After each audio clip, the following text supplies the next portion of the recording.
Welcome back to another episode of the College Football Roundtable. And I've got to say, I am super excited for this one. College football is back and close enough to smell it.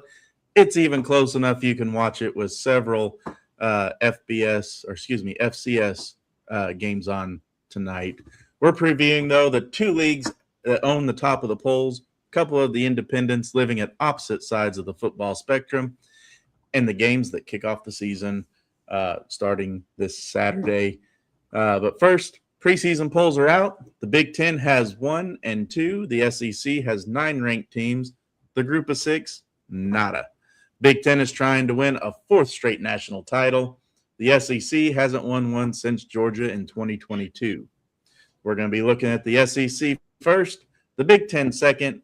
Then we're going to wrap up with Notre Dame and UConn before looking at Week 0 starting off this Saturday.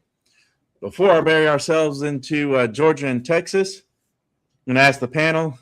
We got Casey Wick from River Shark Gaming, Nick Wade from Bronco Nation Updates, and Jonathan Yates from Plano West Independent School District. He's a basketball coach, so take his hot takes lightly. How you guys doing tonight? Good. Fantastic. You know, ready for basketball season. All right. That's also right around the corner. So the first question right off the bat, let's keep our answers short on this one so we can jump right into it. But what is the biggest question in college football right now, Casey? Let's start with you. I'd say that right now, the biggest question is this whole thing with the 5 for 5 with the players coming back from the NFL and what they do with that. I think all of the P4 conferences have banned them, so it's basically D3 or bust. Or Lane Kiffin. Now I know you said 1, but I've got 2. 1 is that pro player going to get to play college again, like for realsies? What are we doing here? And second, is Indiana gonna do it again? Good question. And I think the answer is yes, because of the 5 for 5, they are technically eligible to come back. But I think the P4 schools are getting it right. Like, now you already chose to leave and go make a name for yourself at the other level. It's not our fault. It's not panning out for you. I'd like to see him kind of like how I view transfer students is when you transfer, you're dead to me. Best of luck, but I don't remember your name. Yeah, sure, I get it. Nick, what's your biggest question for college football right now? Mine is, outside of the extracurricular stuff is, I'm gonna keep it up on the top here. Whether Oregon, Ohio State, Notre Dame can all navigate those top tier schedules and make the playoff together, and then Oregon and Ohio State have top 25 strength of schedule slates, and then Notre Dame's schedule is relatively soft early compared to last season, but it's unforgiving late. So mine is, I want to see how all that shakes out. We have our first comment from a man who does not know how to set up his YouTube account so he can put it on the stream. Pop, I'm talking to you. Yeah, my dad. Who paid the most for their team? That's his biggest question. So Texas Tech, isn't it? Or LSU? I think you're looking closer to LSU. For this season, I think it's closer, yeah. LSU, Texas are probably the top 2. Yeah. All right. Well, let's head south to the SEC. Their media poll is out. There we go. Georgia 1, Texas 2, Ole Miss, A&M, LSU, Alabama, Oklahoma, Tennessee, Florida, Missouri, South Carolina, Auburn, Vanderbilt, Kentucky, Mississippi State, and then Yates' number 1 team in the nation, Woo. Arkansas. We are so back. Guy looks like he's a discount tire guy. We are so back. Arkansas and Yates do have something more than him just graduating from there in common. They both like to come in last or be picked last when ChatGPT chooses a draft order. I don't appreciate that. But Georgia had 88 first place votes, Texas 57, and Ole Miss even got 6, and A&M got 5 on that one. Everybody else really fighting over scraps. Kentucky got 1 first place vote, which tells you somebody in that room is either brave or lost or an Arkansas coach. I'm sorry, we got to go there. Damn. But the coaches, let's get your quick reaction on this graph. Yates, let's start with you. Did they get it right?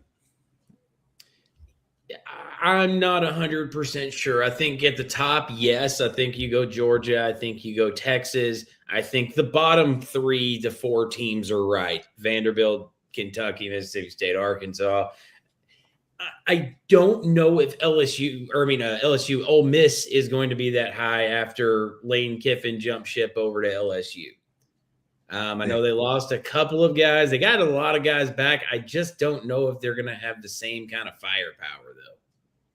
I think you're going to see them a little bit lower, probably around 7-ish.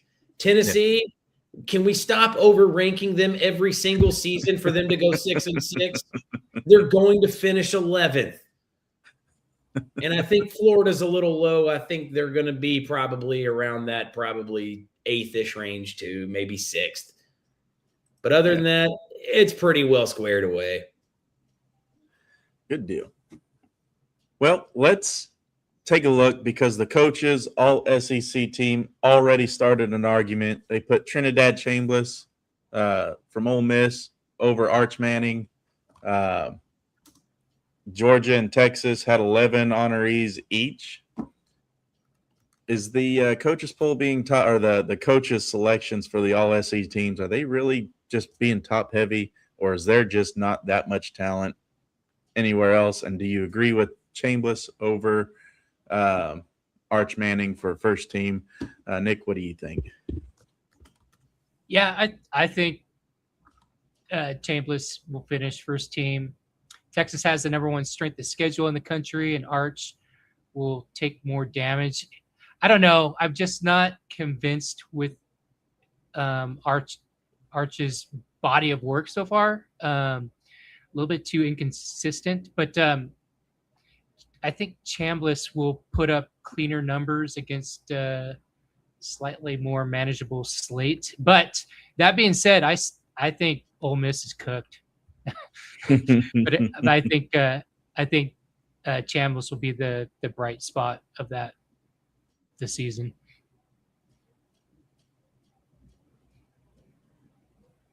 All right, Casey, what do you got? Honestly, I mean, I agree with what Nick said about the body of work, but listen, I'm gonna be honest. Somebody who has to sue to come back to college just to play, I won't root for you. like you know what I mean? You need a Mississippi judge for an injunction so you can come back and play ball at school, so you can make another $1 million because you're afraid of the competition at the NFL level. But yeah, he will be the bright spot on Ole Miss. I just don't think I mean, if you can make money at the NFL level and take that competition, you know what I mean? Like, why would you turn that down unless you're afraid of the competition, right? So I kind of think that that the quarterback for LSU might do something with Lane Kiffin over there. Sam Levitt, yeah, he has a chance. Yeah. But no, I mean, we'll see what happens. I think there's a lot of turnover there at Ole Miss on the offensive side of the ball with the coaching staff changes. So I'm not entirely sure how that's going to play out at the beginning of the season. Sarkisian was considered like a QB whisperer, but Arch has kind of proven to be the opposite there. So I mean, Georgia's been the consistent one in the SEC. I agree with what Yates said about Tennessee.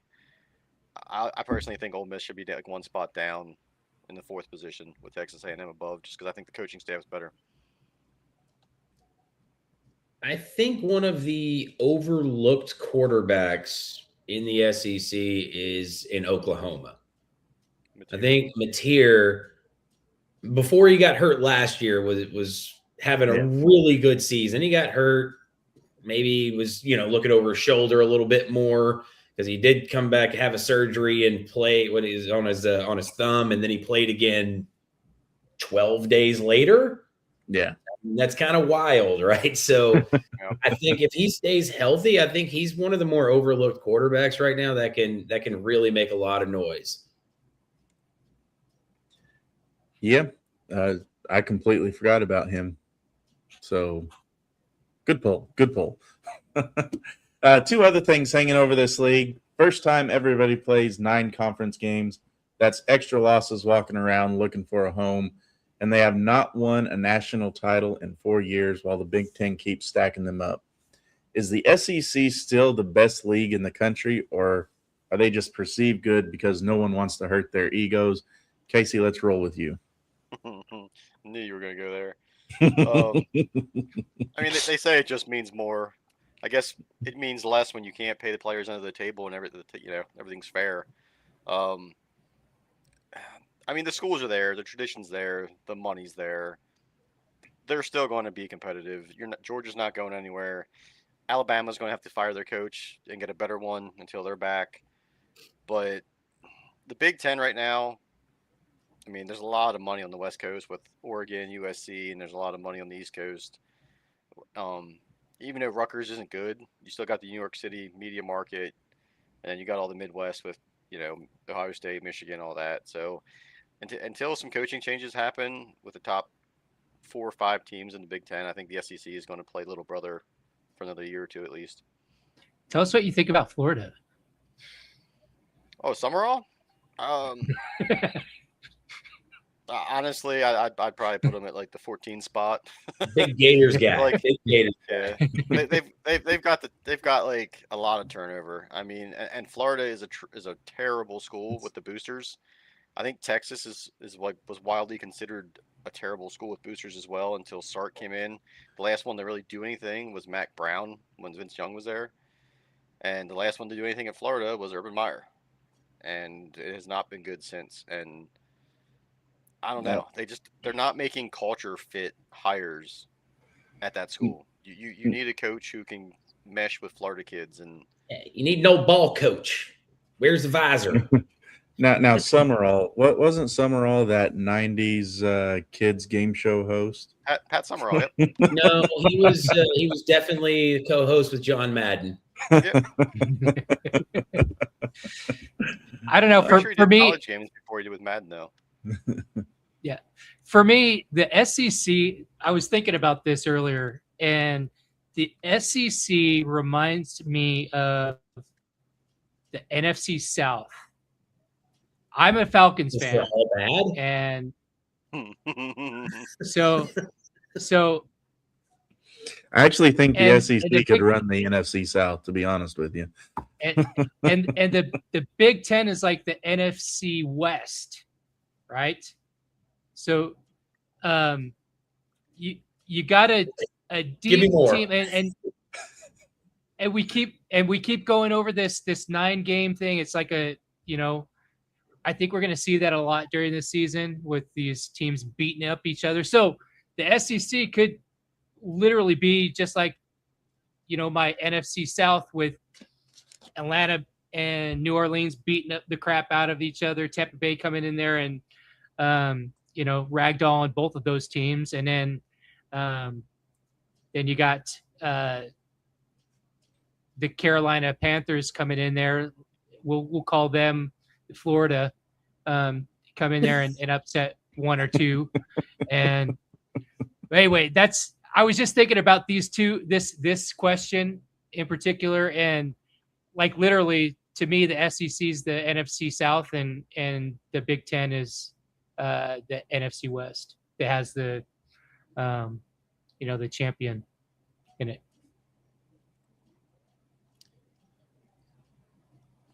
Hot take. The SEC has never been as good as everybody's claimed. And I'm an SEC guy. But when we look at it, who's won the championships? Georgia, Bama, LSU, and then Auburn's won one. Florida won them all in the early 2000s. Who else has won one in the last 20 years other than that? I mean, no, you're right, Yates. You gotta look at what the mindset was there. I mean, Alabama was gray shirting kids left and right. Yes. So someone got hurt or got expelled from school. They just plugged somebody else in. Yeah. But now the culture's changed. That's the top of the conference. Nobody else was competing there. It was just like we're riding the coattails of these really good teams and calling us thumping our chest to say, we're the SEC, we play football. But when you go to like the bowl games and where they match up with other teams, it's fairly even. Yeah. Like against other conferences. So it's Joe Long says conference is trying to sway the voters to make it acceptable for 3-loss teams to get in. Bama last year was a great example of why it shouldn't be, which I agree. Yeah, I mean, really, Oklahoma and Alabama shouldn't have been in. Yeah. But who should have been in instead of them? Well, we already know one team. But I mean, the sad reality of it is when you watched Alabama at the end of the year, they weren't the same team, that won on a few game winning streak in the middle of the season. They had some injuries. Oklahoma had some injuries. Like, you watched that Alabama-Oklahoma playoff game, and you were like, I don't know. It's just, okay. Like, no one's really – who cares who wins because they're going to lose the very next game. Right. All right. How many SEC teams are you putting in the 12-team playoff this year, Casey? I'm going to say they get guaranteed 3 with possibility of a 4th. Like, I could see Texas and Georgia being, like, a lock unless some kind of injury does something to derail that. Texas A&M is probably my 3rd.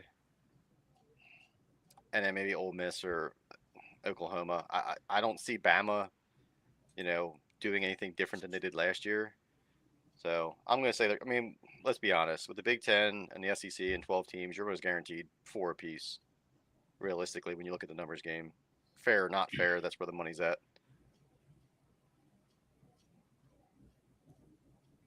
I hope to God it's not more than 3. I mean, come on. I think 2, 3 is a possibility, but I think 2. Who are your 2? Texas, Georgia? Yeah. Yeah. Unless, like we said, something just happens just because roster to roster, they're better than everybody else. Right. I think if it's going to be a 3rd one, it's going to be that shocker of LSU coming out of nowhere. Yeah.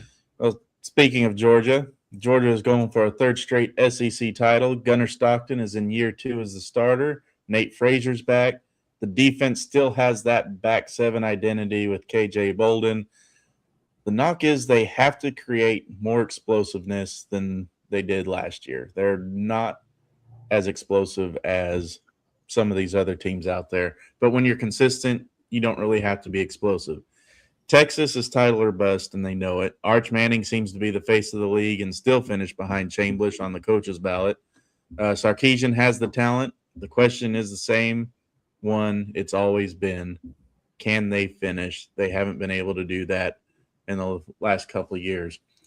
So I think we kind of already answered this, but if both teams finish 10-2, they will both be in the playoffs.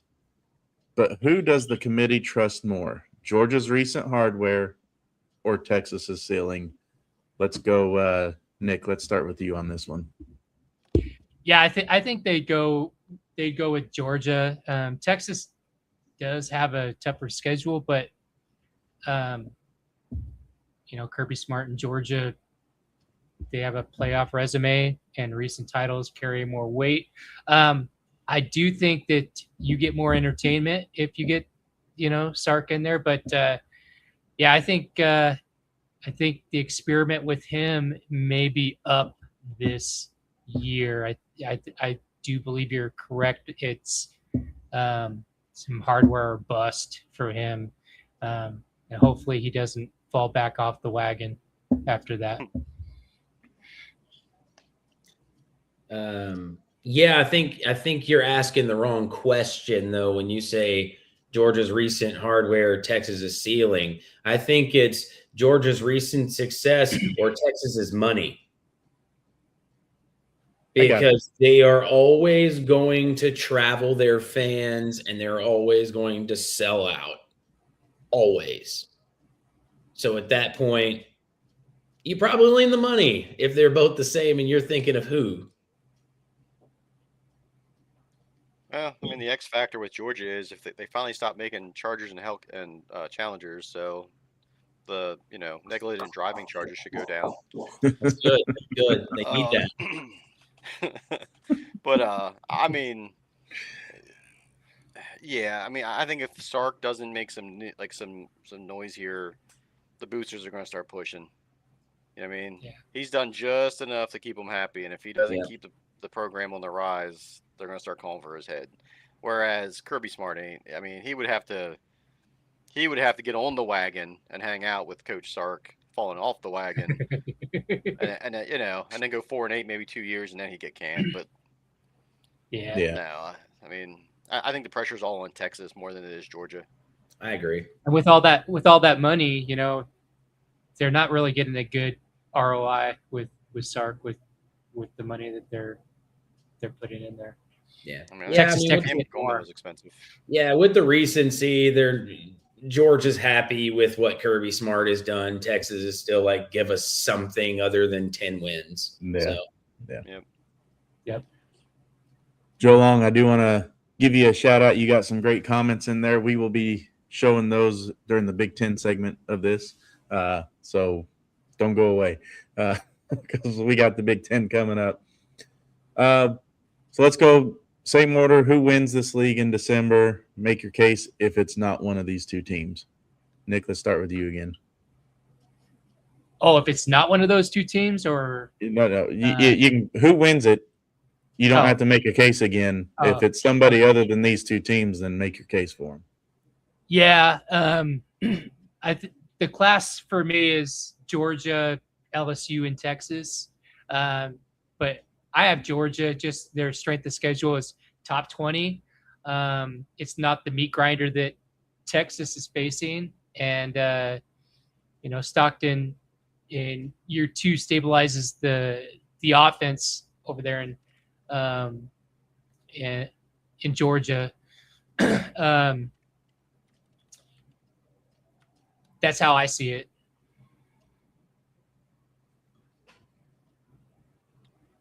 Honestly, I think Texas A&M is probably a dark horse. If you see what Elko's done, with Duke before he came over to Texas A&M, and what he's quietly done in Texas A&M with all the expectations. Because let's be honest, everybody that is a Texas A&M fan is just waiting for the day that I can actually have something to brag about, right?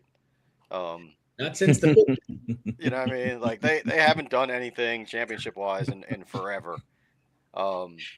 Casey's a better baiter than I am. I was baiting Sam in my answer, but you're bringing it home, man. Sam's there in the backyard. but no, I don't think LSU this year is going to have it. Traditionally, Kiffin has usually taken at least 2 years to get his teams to start playing how he wants. But the one thing with him that actually has me really paused for optimism is looking back at his USC days. He doesn't do as well when the pressure's on. When he can be at Ole Miss and everybody loved him there because he was winning, which was, not expected. So everybody was happy. I mean, when he was expected to win at USC, I think the pressure got to him and it burned him out. So he ain't doing yoga at LSU. You know what I mean? That's get out of hot yoga and get your butt on the trail and let's bring some kids in so we can win some championships. So I think Texas A&M is probably one of the bigger dark horses to make some noise in December. It's just a matter of can the defense still play at a high level like they did last year? And, what does Marcel Reese do this season? Does he improve with a new offensive coordinator? Because they promoted from within when Klein went to Kansas State. So we'll see how that relationship evolves. Is he cuddling with the new dog over there in Louisiana? I guess. I guess he got a kitty cat now, ain't? I mean, That's Tigers. So Joe Long But says the- to UKC he's looking forward to Clemson and LSU. So I'm not. I'm gonna be honest. I'm not. Dabo seems to not embracing the whole NIL culture and like just the evolution of the game is going to be his downfall. His pride Also lost his is fire. yeah. we saw that last year. I mean, they had the number one team for continuity coming into last year, and it just all fell apart. Yeah. So I think Riley got a bad rap there as far as being an offensive coordinator. I think Dabo just didn't let him do what he wanted to do. Well, I think Georgia is going to win this SEC.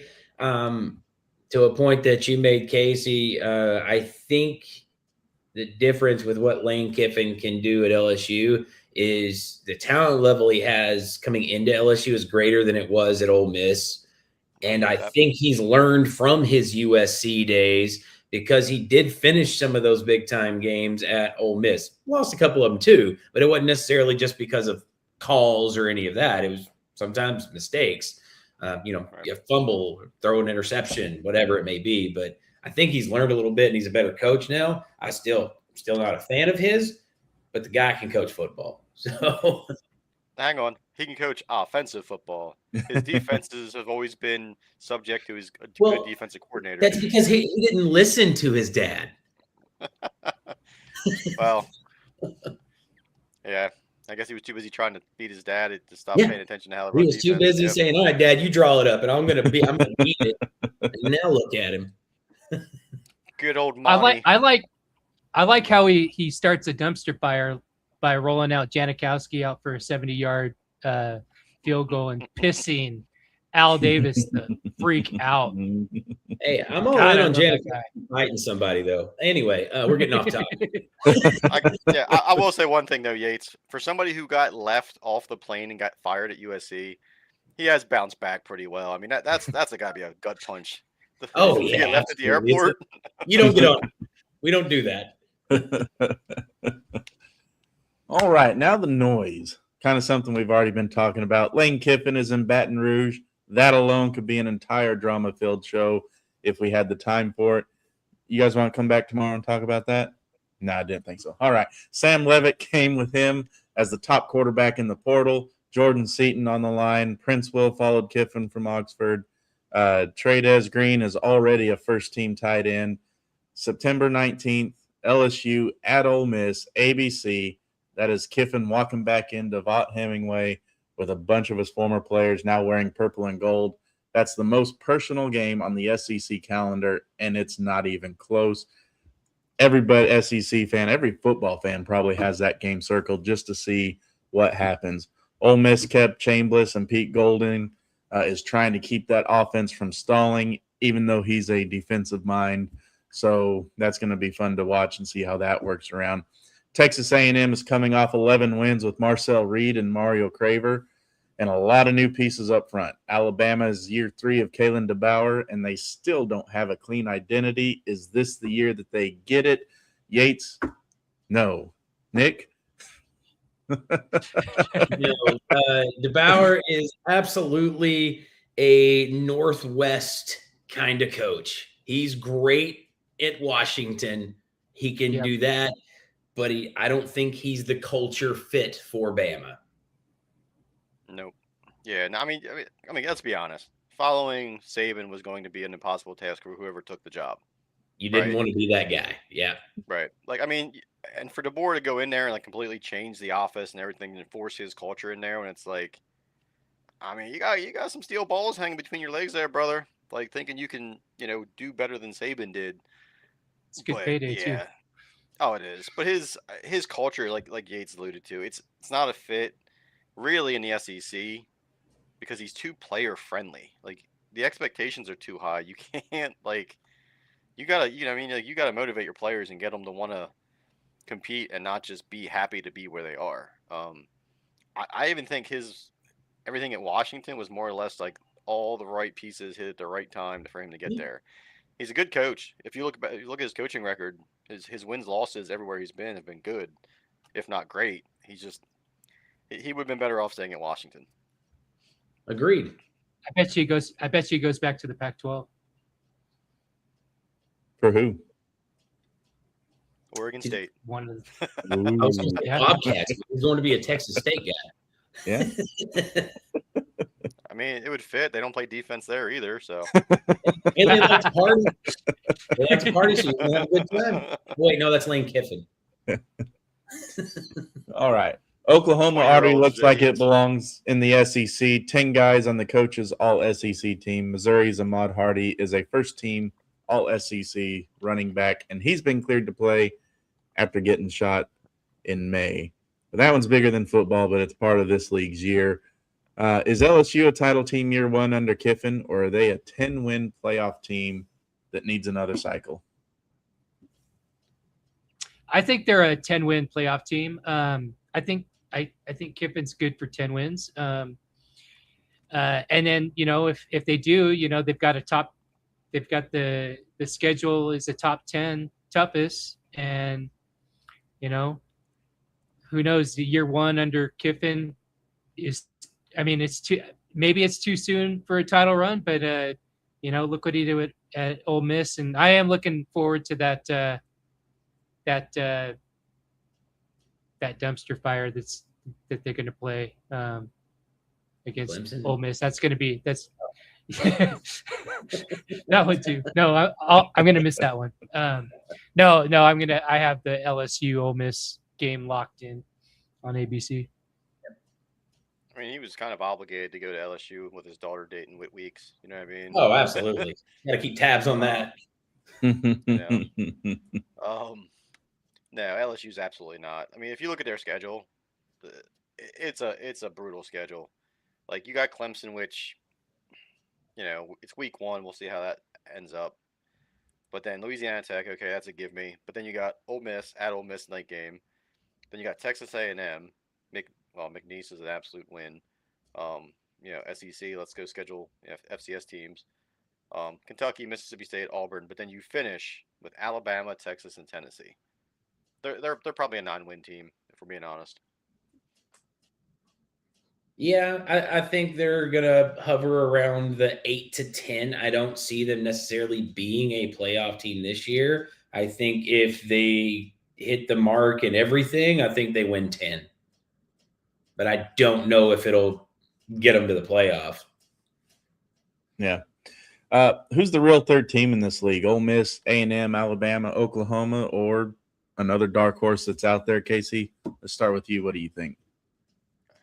I mean, I gotta go with A&M just because I'm a big Mike Elko fan. Like, he's just one heck of a coach. I was kind of really disappointed to see him end up at Texas A&M. I was kind of hoping he would have stuck around and like at Duke for another year and got a better job. But I mean, one team I'd watch is Auburn. Not that I'm expecting them to, beat the brakes off of anybody, but I wouldn't be surprised if their offense is much improved and it keeps them in some games. But my dark horse for the competing for the championship in the SEC is definitely Texas A&M.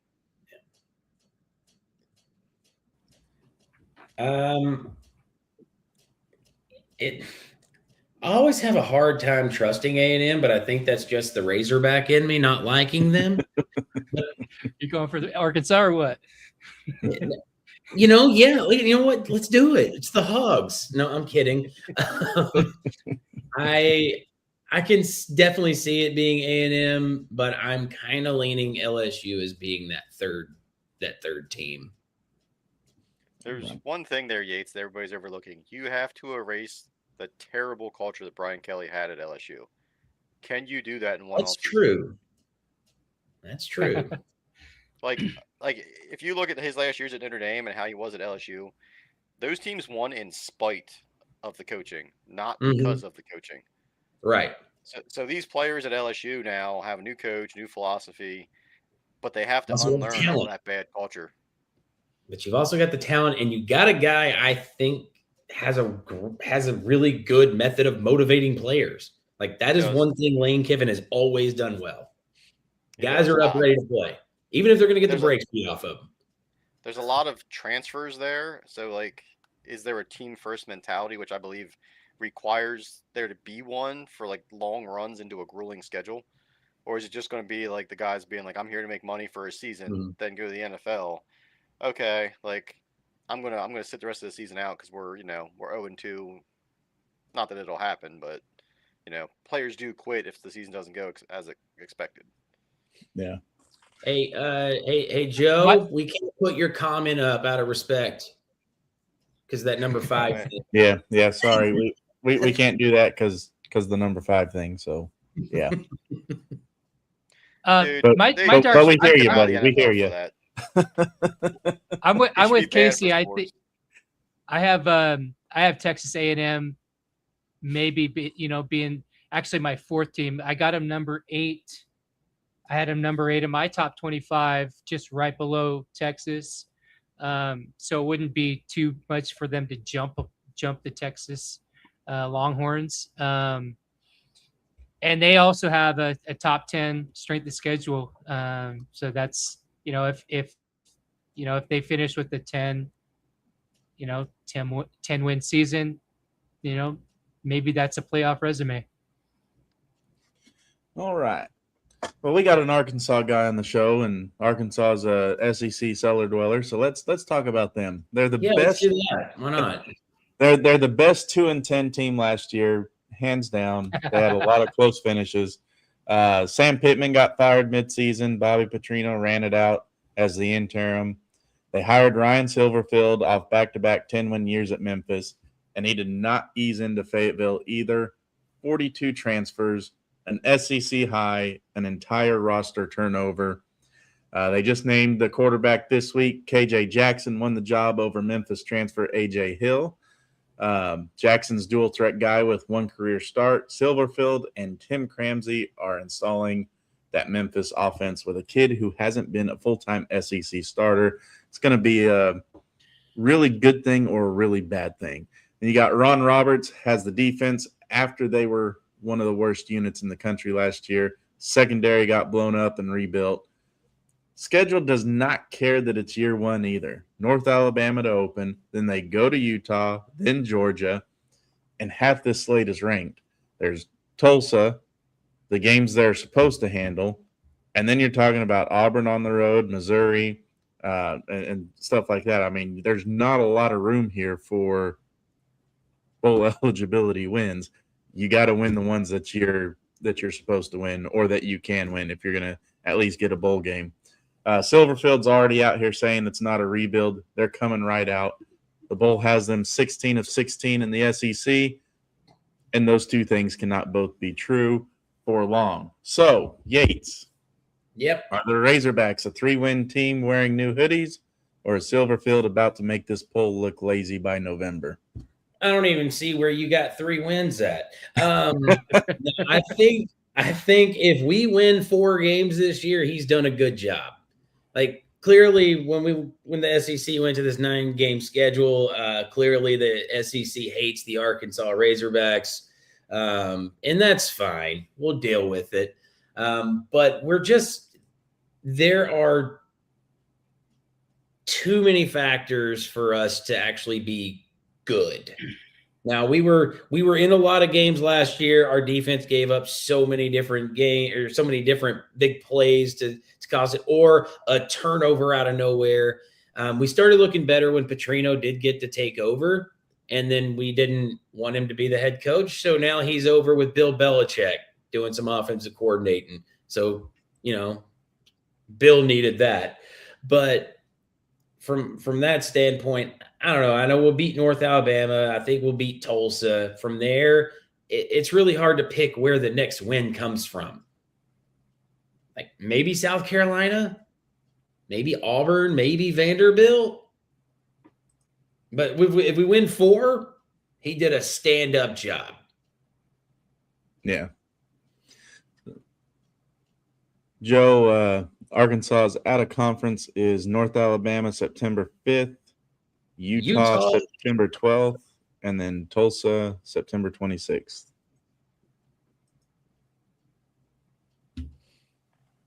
So yeah, that's a recipe for disaster. Top 5 strength of schedule nationally, 42 transfers. It's just too much turnover, man.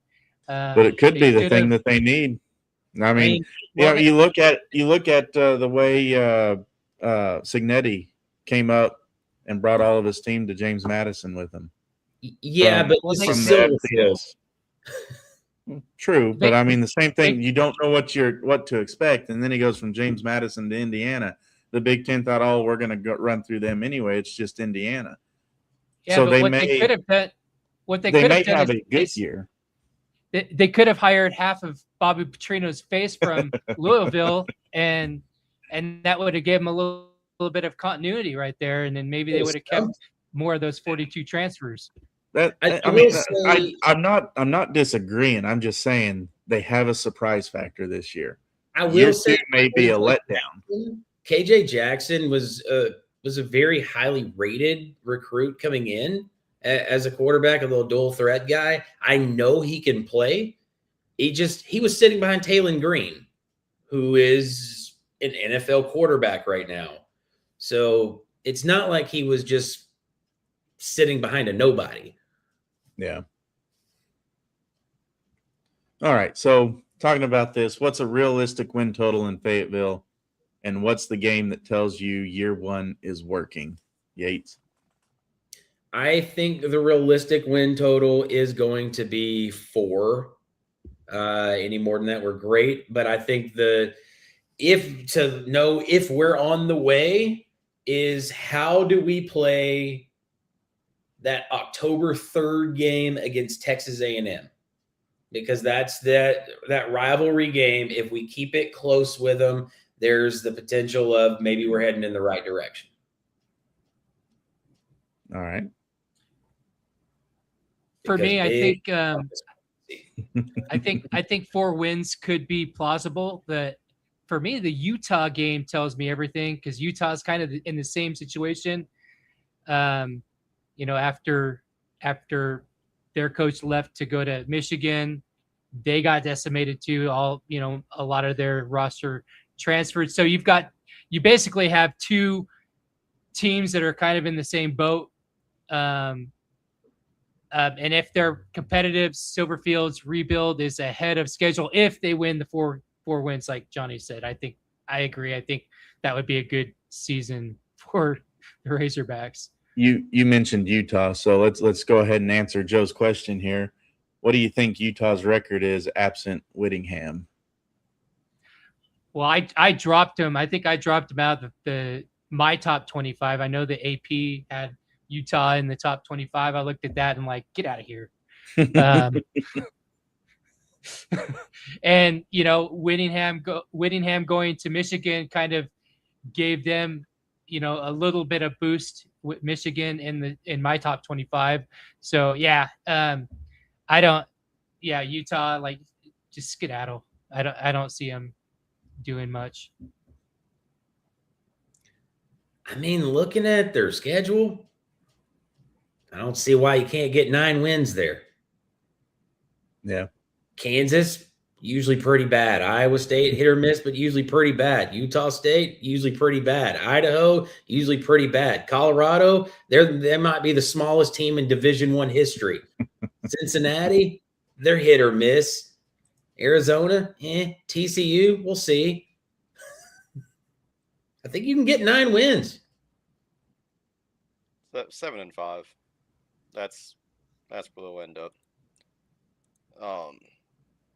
I mean, I like Yates said, Idaho, it's probably a win just with the FCS level. Arkansas is going to be 50-50 tossed up, like just because of all the roster turnover they've had, and they promoted from within too, and like that's always 50-50. You never know if that coach is actually going to be any good or not. I mean, for every coach that has been promoted from within that succeeded, there's also 100 that have failed. Utah State, it's a rivalry game. You got to kind of look at that as it is. Like, I know how much Nick loves Utah State. Iowa State's probably a win with all their roster turnover and coaching change. But Kansas, I mean, I'll be honest, he's older, but for what he does at Kansas, he's doing a hell of a job coaching. It won't surprise me if he leaves in a year or two if he gets the right offer. Colorado, I don't know. It depends whatever Dion does this season. If he gets a quarterback that can chuck it up and actually play some offense, like, they'll be dangerous. Houston's going to be good. Cincinnati, I mean, probably going to be better than expected because they always seem to overperform their expectations. BYU is actually a team that I'm really paying attention to, and I saw that Joe asked about them as well. And I think that they're going to be somebody that surprises Texas Tech for the Big 12. And then Arizona's a team I see on the rise. TCU, I have no idea. Like, they did so well making the playoff and losing to Michigan that season, and then Sonny Dykes has been falling down. And West Virginia, I'm pulling for Rich Rod, man. I want them to get back to the Steve Slayton and Pat White days. So I think Joe Long should watch. Joe Long should watch our Big 12 episode from last week. I have Utah 11th overall in the Big 12, and for the simple fact that they all that turnover. So another question, is the Pac now considered Group of Six, or are they just getting poo-pooed by the Power Four? And I'm going to answer that before we head into the break. There will never be another power conference added to the Power Four until that conference that consistently puts multiple teams into the playoffs. Then there'll be talk. Apparently, all right. Well, I figure if I'm in a fire or not. We're going to go ahead and take a quick break here. Come back and talk some Big Ten and independent football. If I'm not back, I'm evacuating. The alarms went off. Then later, we will preview Week 0, so stick around. And if you want to advertise with us, shoot me an email at samtalksports@icloud.com, and we will come back to this.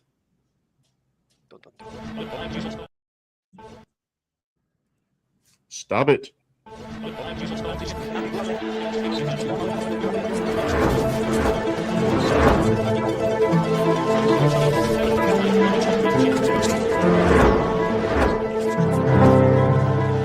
This is a game changer for every power conference, every Group of Six conference, and every national and regional sports broadcaster looking to create new, non-interruptive revenue streams.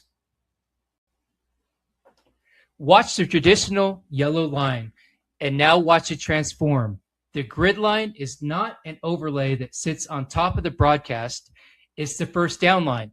It uses the offensive team's colors. It carries the conference logo on both ends, and it can display the team's ranking. And most importantly, it becomes a full advertising platform that cannot be skipped, muted, or TiVo'd out.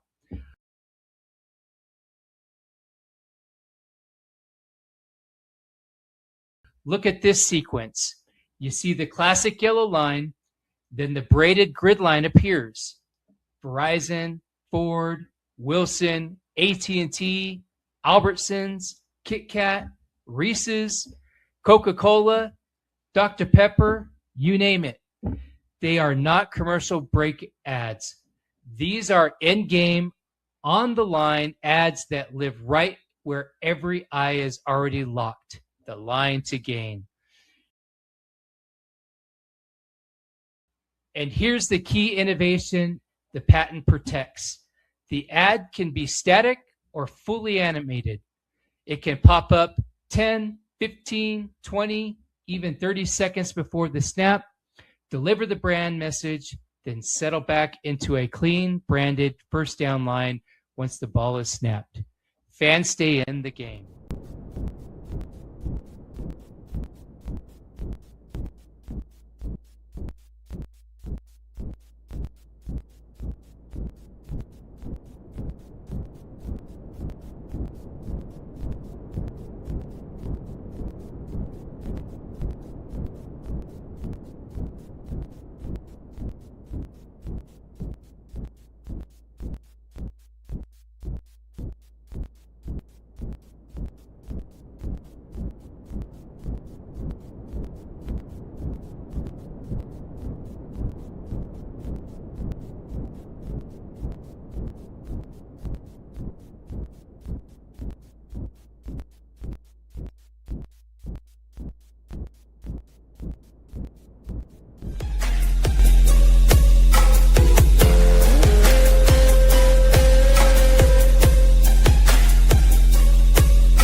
right. Welcome back to the Roundtable. We got some more college football. Nick, you want to give us a little bit more detail on the Gridline project? Put you on the spot real fast.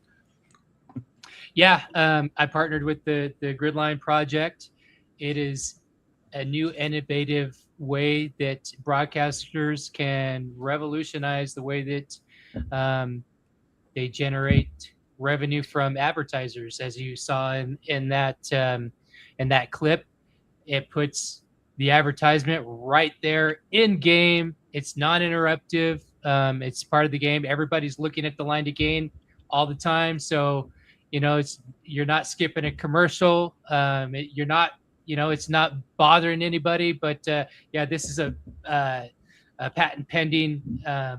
This is patented, both utility and IP. So really proud to partner with the Gridline project. And if you're a broadcaster out there and you're watching this, go to the gridlineproject.net and contact us for what to do next and get that licensed. I gotta say, Nick, you guys are missing an opportunity with OnlyFans and Lane Kiffin. Just saying it. Yeah, I agree.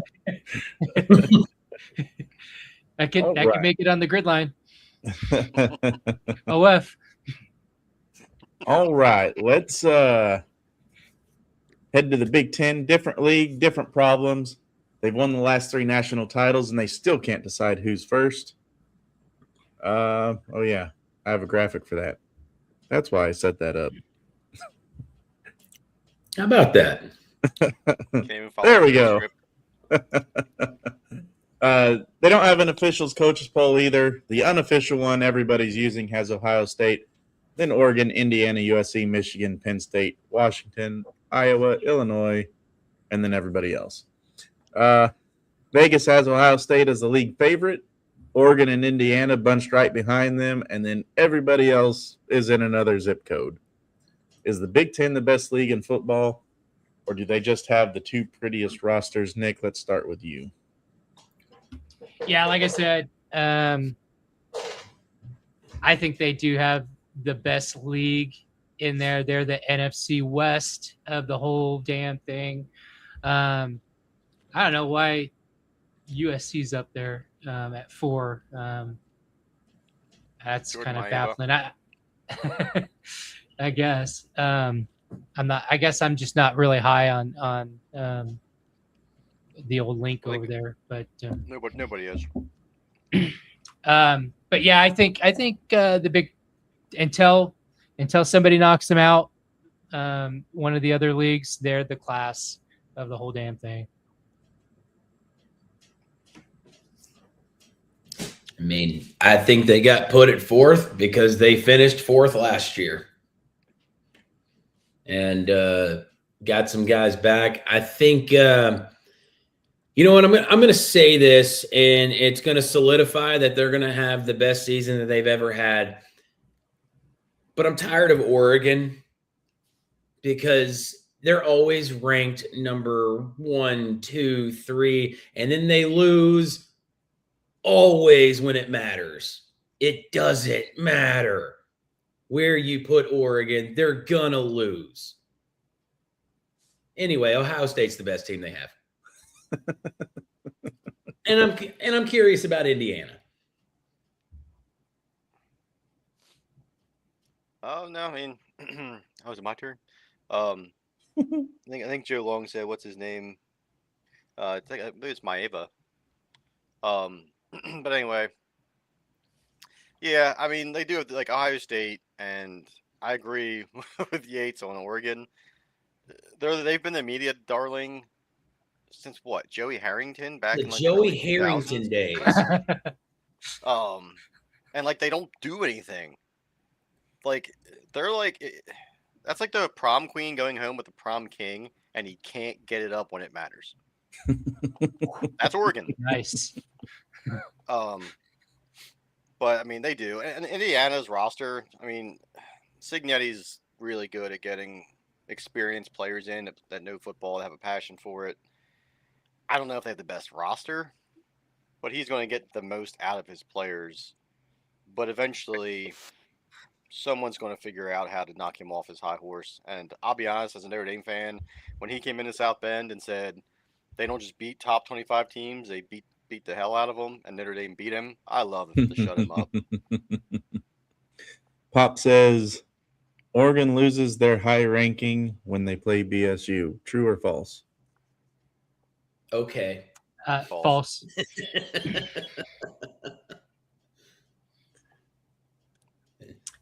Is Pop in Colorado right now, Sam, smoking that good stuff? No, he's actually back in Texas. So Oh, I'd be so jealous. Joe says, I think Dante Moore is finally settled in. So He can settle in all he wants when he throws those interceptions when it matters. Hopefully in Yeah. game 1. all right. Four straight national titles. Do they make it a fifth this season? Quick responses, and then we'll move on to the rest of the meat and potatoes. Nick? Yes, I think I think Oregon has a really good chance to win it, or Ohio State wins it. But I got 2 Indiana teams right behind them.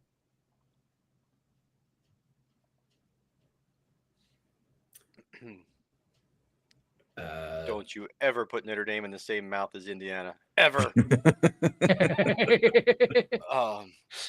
rage bait right fans there, are man. like the Texas A&M fans.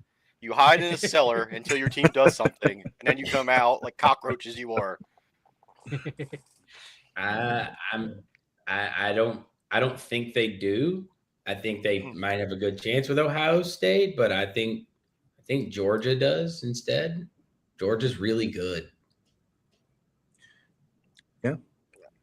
I kind of hope they don't, but I think it really does come down to 4 teams. It's going to be Ohio State. It's going to be Miami potentially. I think the quarterback issue there is like the one thing, but it's going to come down to Ohio State, Notre Dame, Georgia, and the 4th one's either going to be Oregon or Texas. If Texas can get out of their own way as far as start getting the most out of Arch. I out of that side of that, I think everybody else is like, A, B tier. Like those are the 4, like a couple teams that are S tier as far as coaching, roster, all that stuff.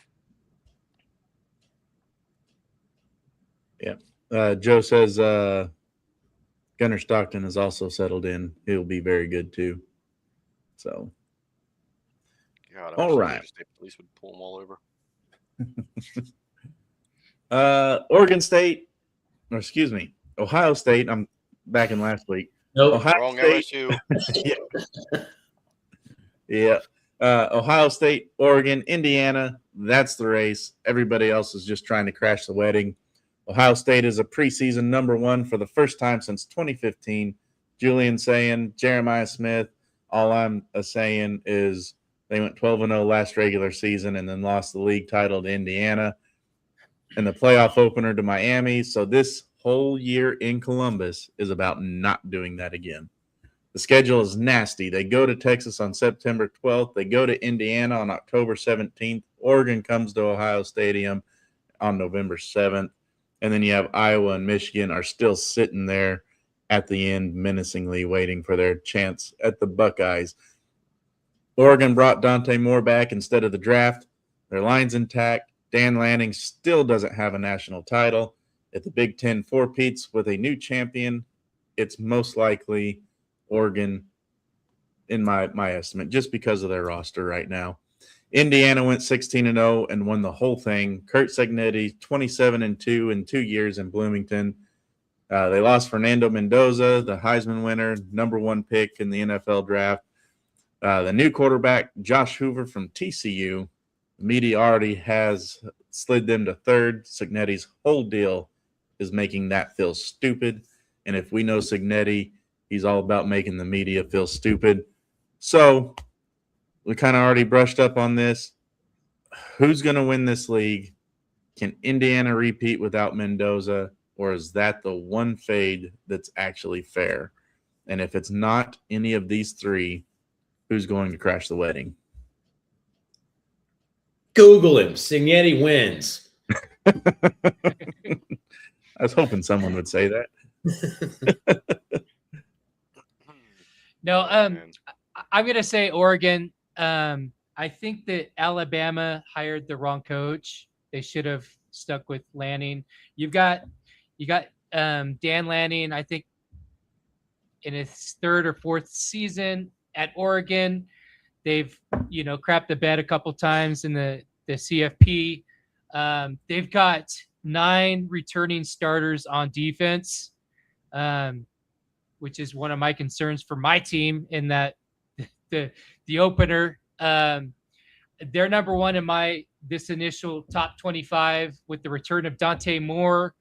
They have a top 25 strength of schedule. It helps that they are taking on, the top of the group of 6 to start the season. If they can cover the spread there, with the top 25 SOS, that's tough but manageable. And if they can cruise, I think maybe this might be again, third or fourth year of Lanning's system. I kind of look at him as the Alabama of the West Coast, because they just produce like Saban did over there in Alabama. They just produce NFL talent. They've got they got the logo over there, making them money, and their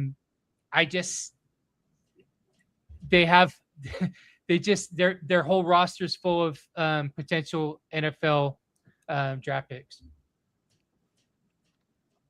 I'm actually going to go with Ohio State as much as it makes me throw up in my mouth.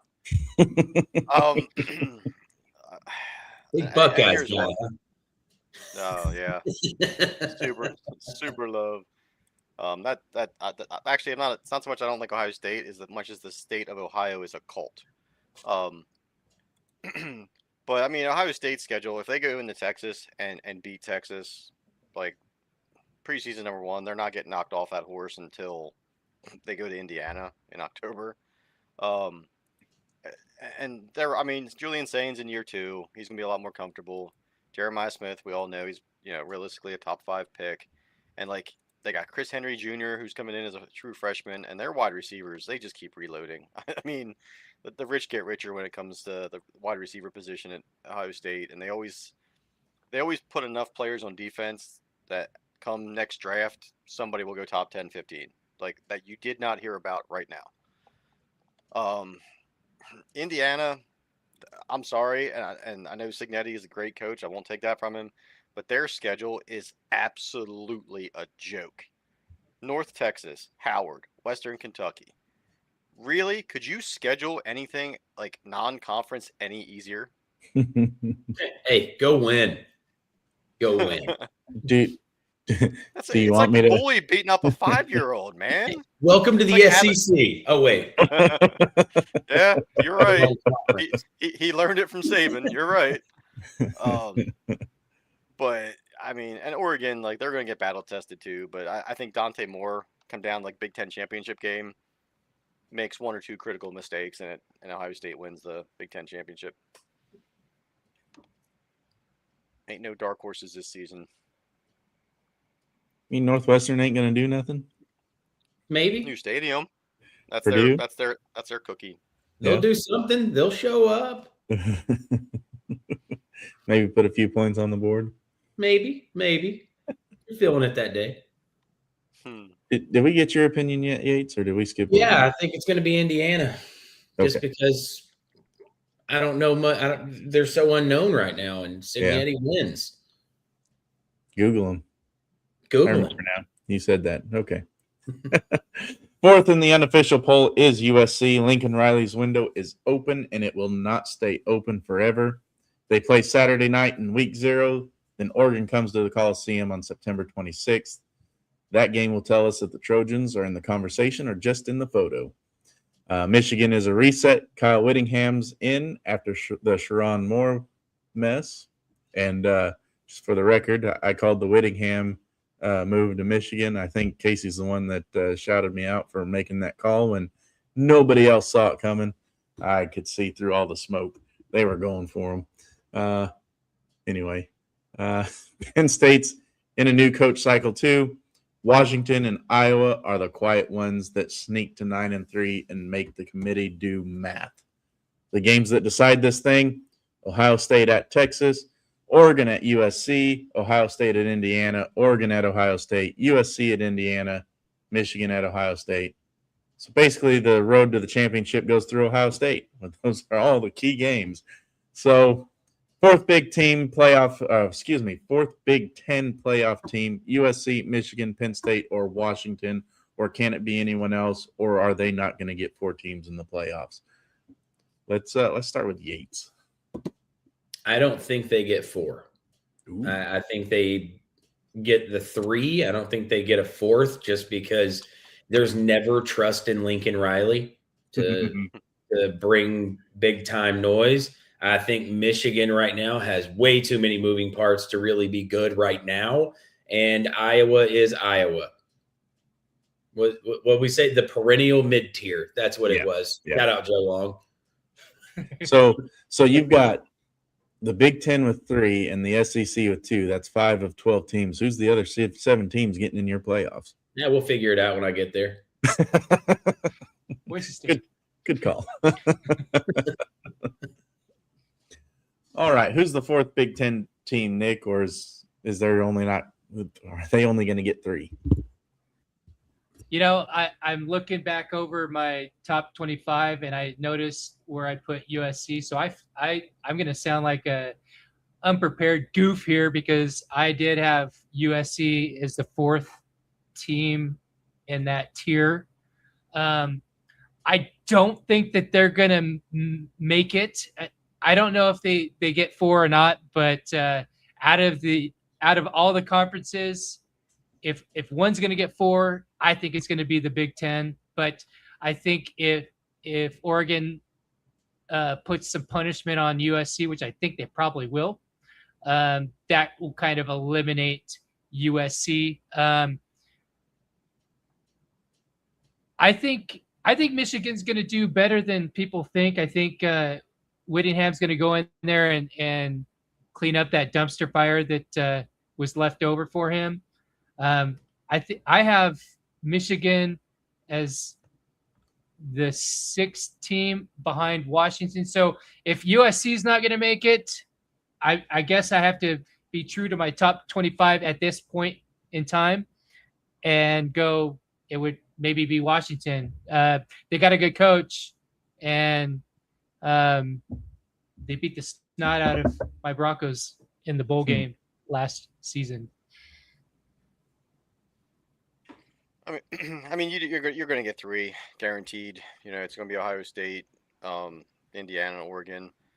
4th team, I'm probably going to go with Washington, dark horse, Michigan, and USC lives up to the typical California reputation of acting like they actually matter, but then it turns out, you know, the blue-haired girl's getting arrested screaming for her mother. That's basically the equivalent of USC. Yeah.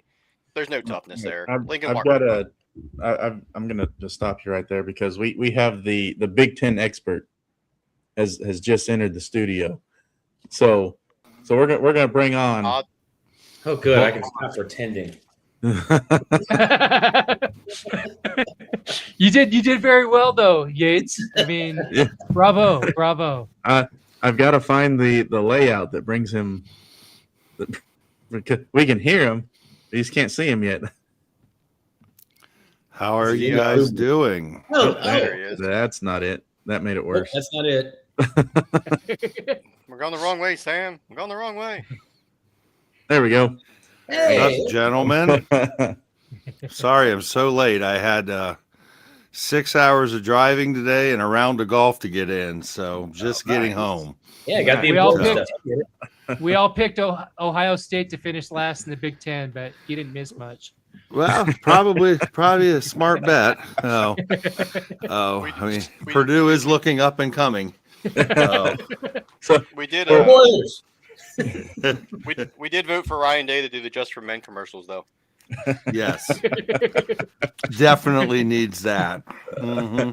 So Todd, we're talking right now. Who's the 4th Big Ten playoff team, or is the Big Ten going to make a 4-team playoff push with whether it be USC, Michigan, Penn State, or Washington, or Purdue in your case. I mean, outside of Indiana, Ohio State, and Oregon, I think it makes the most sense to probably say USC, personally.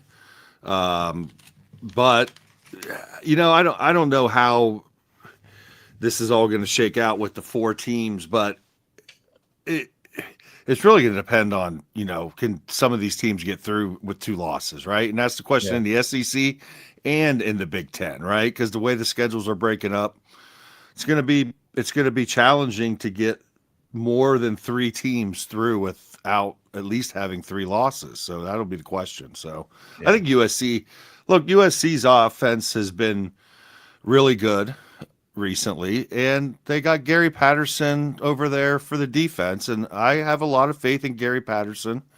Look at that, right on cue there, Joe Long 7448.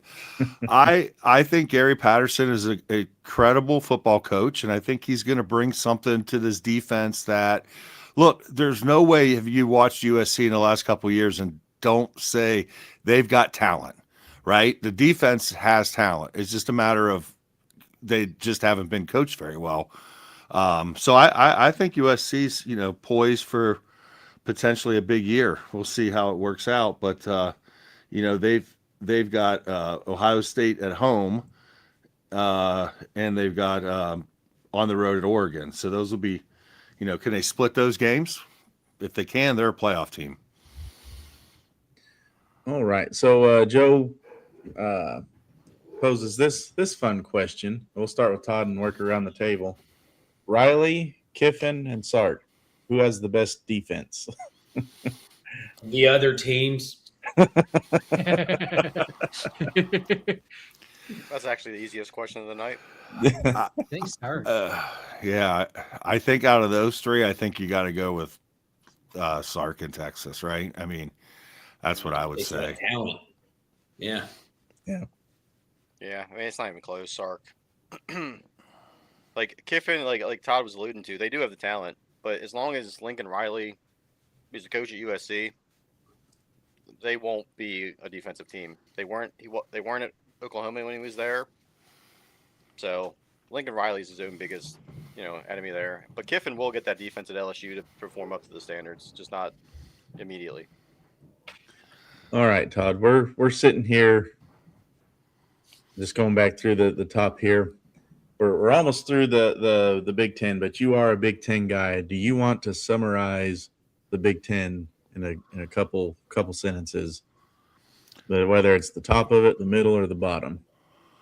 Well, I think, this year, the way the schedule breaks out, there's a lot of, big games. Actually, I was wrong on USC. They have Oregon and Ohio State both at home this year.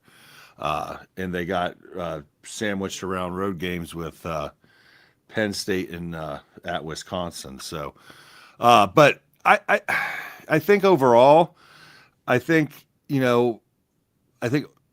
on paper, Oregon probably is the best paper team.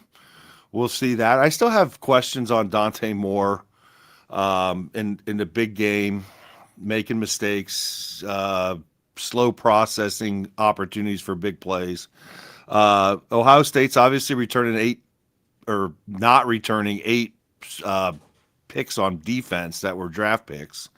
You got a new quarterback at Indiana that was mistake prone last year with the turnovers. So we'll see if, Sig can beat that out of them. I think Iowa could be a surprise team. If they can get some offense going, Iowa's always got a strong defense. Michigan, I heard what I think Nick said earlier about, can Whittingham get them turned around this year? I really think that all boils down to, is Underwood a sufficient quarterback for a program like Michigan? And that's the question that we're going to have to see out of him. So, I think this is going to be probably, honestly, the deepest Big Ten that we've seen in a long time, in terms of top 5 or 6 teams. The thing with Whittingham, I just thought about it. I mean, he was consistently James Franklin-esque with not really able to win the big games at Utah. Is that a West Coast talent lacking, much like the old Pac-12, how they always had really good teams until they played the East Coast? Is that going to be his kind of MO at Michigan now? That's something that we got to wait and see. Or does Michigan have these sufficient talent to be able to get Whittingham those big wins? So that's something to look forward. I think he was working with Sirloin down in Utah. And now he's got some prime choice at Michigan. Look, I think what Whittingham won't do is the mistake that Rich Rod did when he came to Michigan. Rich Rod looked at Michigan and said, I want to go get guys that I was recruiting at West Virginia when he didn't need, he could get 5-star athletes. And Whittingham won't make that mistake. So he'll get the talent, no question about it. Yeah, so, wasn't any Pat Whites walking in those doors?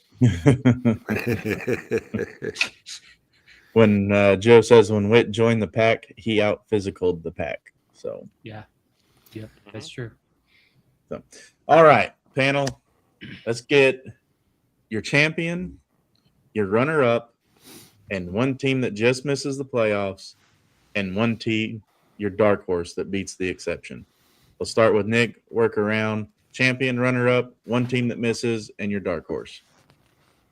Yeah, I got Oregon. They just have too many of those NFL guys on defense. But I will say, if they drop the first egg to Boise State, they're not winning.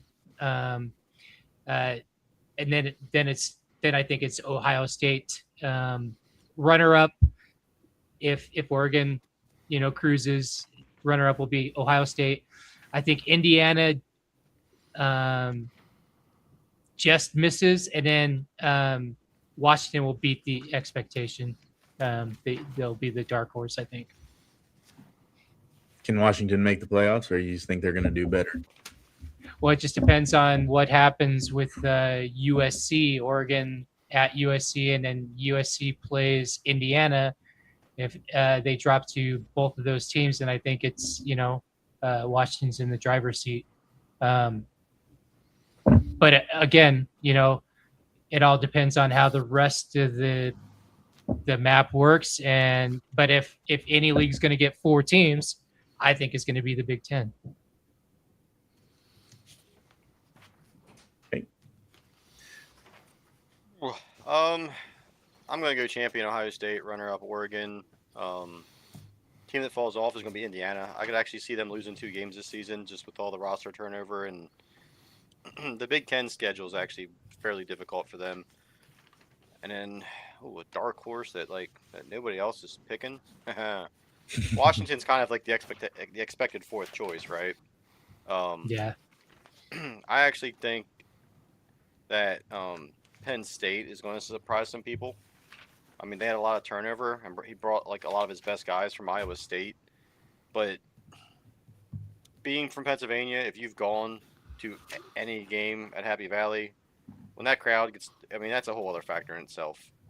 I mean, when Penn State was good, Ohio State was good, they could go back and forth. Both stadiums have 100,000 people, and it's loud. It's a whole other element to the game.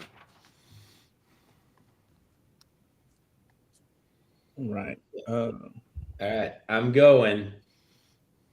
Indiana's going to win this thing because Cincinnati wins. Google him. Ohio State's going to be your runner-up. I think a dark horse is going to be Iowa. I think Todd said it right. If they can do anything offensively whatsoever at all, and just missing the play, Rutgers is going to miss the playoff. Nice. Okay. That's the wisdom right there, Yates. For me, I am a Buckeye fan, true and true here, but I am torn up between, how this is going to play out this year. I think if you look at the schedules, I think Ohio State's is the toughest of the 3 schools, Oregon, Ohio, Indiana, and Ohio State there. I'm penciling in Ohio State with 2 losses here, honestly, going into the season.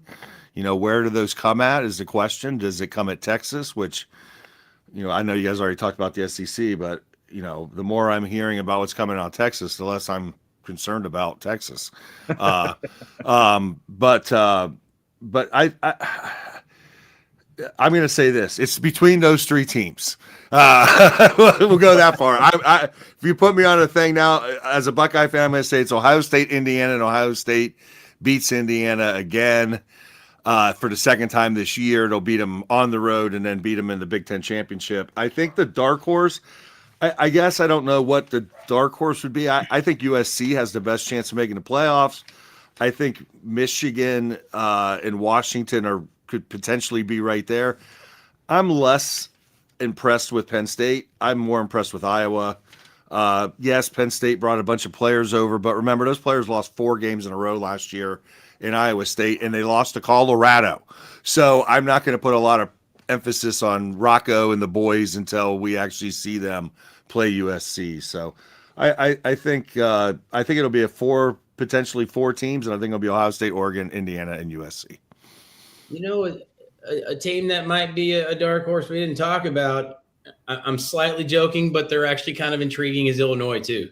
They returned a lot of talent, and they finished out 9-4 last year. Sam, what's their mascot? Yep. So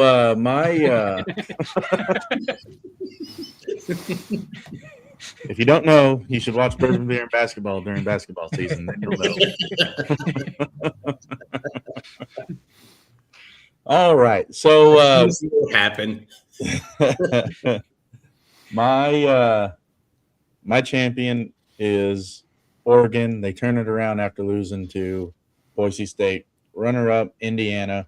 Ohio State right there on the outside looking in. The team that just misses is going to be Michigan. They're going to be the team on the outside looking in. And my dark horse, and you're going to think I'm crazy, and I actually had to do a quick research on this before the show tonight because I was putting in our top 25, which we're going to go over here in a little bit, and Dominic has Wisconsin as number 25. So I had to look him up to see why is Wisconsin number 25 in Dominic's top 25. They don't play Ohio State, Oregon, Indiana, or Michigan. Colton Joseph can manufacture the offense. He's an Old Dominion transfer, 2,624 passing yards, 21 touchdowns last year, plus 1,000 yards and 13 rushing TDs. Dual threat. The defense was already good, and their November is soft with Rutgers, Maryland, Purdue, Minnesota to close it out. So, I mean, there's if they're 6-3 or 7-2 heading into that stretch, I mean, they got a good chance of making the SEC championship or SEC the Big Ten championship game. Maybe as the number 2 team in the conference, if a lot of other things happen. I'm not saying that it's a possibility or that it's going to happen. I'm saying it's a possibility that it could happen. Their schedule is favorable for it. And if they're playing and in the conversation of the Big Ten title game, how can you leave them out of the playoffs at that point if the committee saying the Big Ten is as good as the Big Ten is and if it's as deep as what it's ever been? So is this Where are they another coming, Sam? Sam and Dom collab? No. I just never gave a second thought to Wisconsin until I saw his top 25, and I'm like, You know what?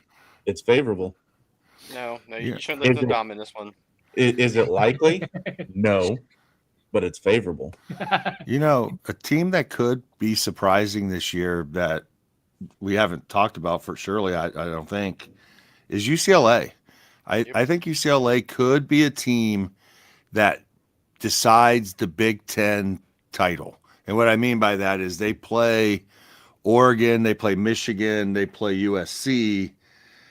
Like, could they be a team that could pull an upset there? That could be like either a team that could that keep Michigan out of the playoffs? Could that, give Oregon a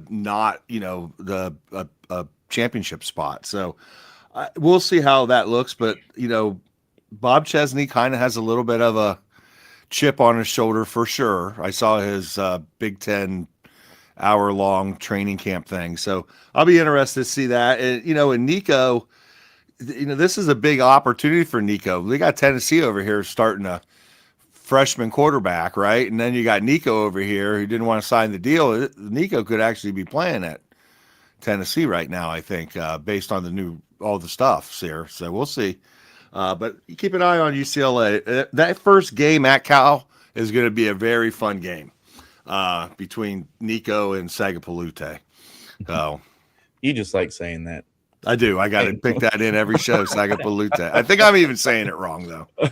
So I like it. Did you guys do your SEC picks? Yeah. Well, let me give you mine. Yeah. For the championship game, I'm going Georgia and Oklahoma. I'm going to put Oklahoma as the champion in that game. And I'm going to give the SEC 3 spots at least, potentially 4.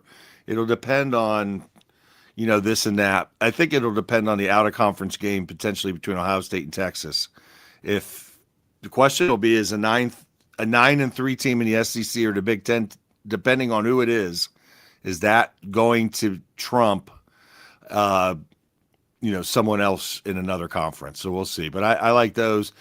Dark horse that I think, again, I don't think this team's going to win the championship or anything, but I'm really interested in seeing Auburn, especially playing against Baylor in the first game in DJ Lagway. So that's going to be fun. But, I think last year Auburn ultimately over and over and over again showed that they were in these games and their quarterback play was so horrendous over and over again. And that calls against in the Georgia game, we can rehash that another date, but that was a team that had a lot of teams on the ropes last year. So we'll see. New coaching staff, new players, but I think Auburn could be a dark horse.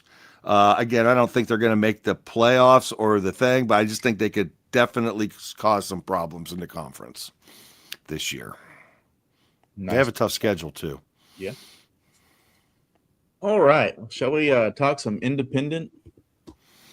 Two teams. Let's talk about the guys that pick their own schedules. But there are 2 teams on 2 very different spectrums or sides of the spectrum. You got one team vying for playoffs or bust. The other team is just hoping to get into a bowl game. So Notre Dame, 4 in the AP, 5 in the coaches poll, highest win total in the country at 11.5. Playoff odds are priced like they're already in. Some models have them as the team most likely to run the regular season table. Marcus Freeman, year 5 staff, or he's in his year 5. His staff is back. CJ Carr is the preseason Heisman favorite after 2,700 yards and 24 touchdowns against 6 picks as a first-year starter. They return most of the production. Last year is the chip on their shoulder that makes them dangerous this year. 10-2 left out of the 12-team field. That cannot happen again with this roster, and they know it. So, Casey, is Notre Dame a real title team or a pretty preseason ranking that still has to survive November? Well, as a lifelong Irish fan, I don't really want to, paint myself into a box here by saying yeah. But, I mean, it's probably the most talented roster Notre Dame's had in the Brian Kelly or Marcus Freeman era. And they're just – the culture's finally instilled there to be a winning culture. There's really not too many weak spots on the team. They've done really well filling in the transfer portal for spots where they need to.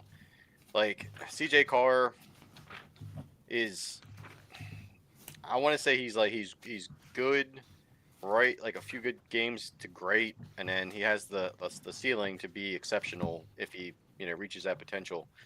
But they lose 2 great running backs in Jadarian Price and Jeremiah Love. But then they have Aeneas Williams, who is probably more of like a pass catcher, a traditional back. But then they've got 2 kids coming in as highly touted freshmen, so they kind of reload there. The receiver's probably the deepest position group it's been since Freeman's been there. So I think the roster lines up favorably, and the schedule to start the season is real favorable. This is probably Notre Dame's easiest schedule they've had in a while. Really, all you have is Miami, SMU, and BYU. So basically, they're the SEC now. Yeah, I mean, they're Indiana. pretty much. I mean, it's Play it's three tough favorable. teams, and then the lower tier of every other conference. But I would like to point out that they don't play any FCS teams like the Citadel or who was I saying Indiana plays? Howard. Come on, man. I mean, They're we talk just about pouring women money playing into in those schools, man. sports. Don't hate. The same thing. But no, I mean, yeah, they've got the potential, and I think they finally have the pieces in place to do it. But there's some really good teams, like Oregon's good, Ohio State's going to be, good, Texas, Georgia, Indiana. I'm just not. I don't know. I feel like last year was just everything went right for them. Not to dismount like anything discredit Signetti, but like Mendoza, and you can mark it down here. He will not be a franchise quarterback in the NFL. Joe says he's bigger than you think. CJ did an interview at the Manning camp sitting next to Arch Manning. CJ looked like a linebacker. Yeah, but he runs timid. Like he's got the athleticism, but like you can tell running is his last option. And you compare him to Riley Leonard when they played Ohio State for the title. Two completely different mindsets there.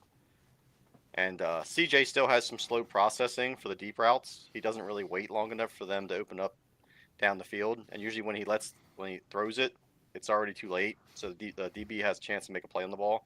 If he can change those things and speed up his processing a little bit, they're right up there with the top four.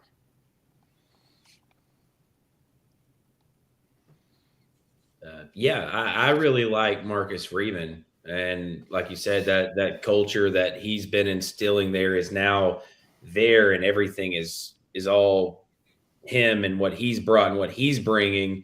And I think CJ Carr, I mean, now he's going to be what a sophomore now.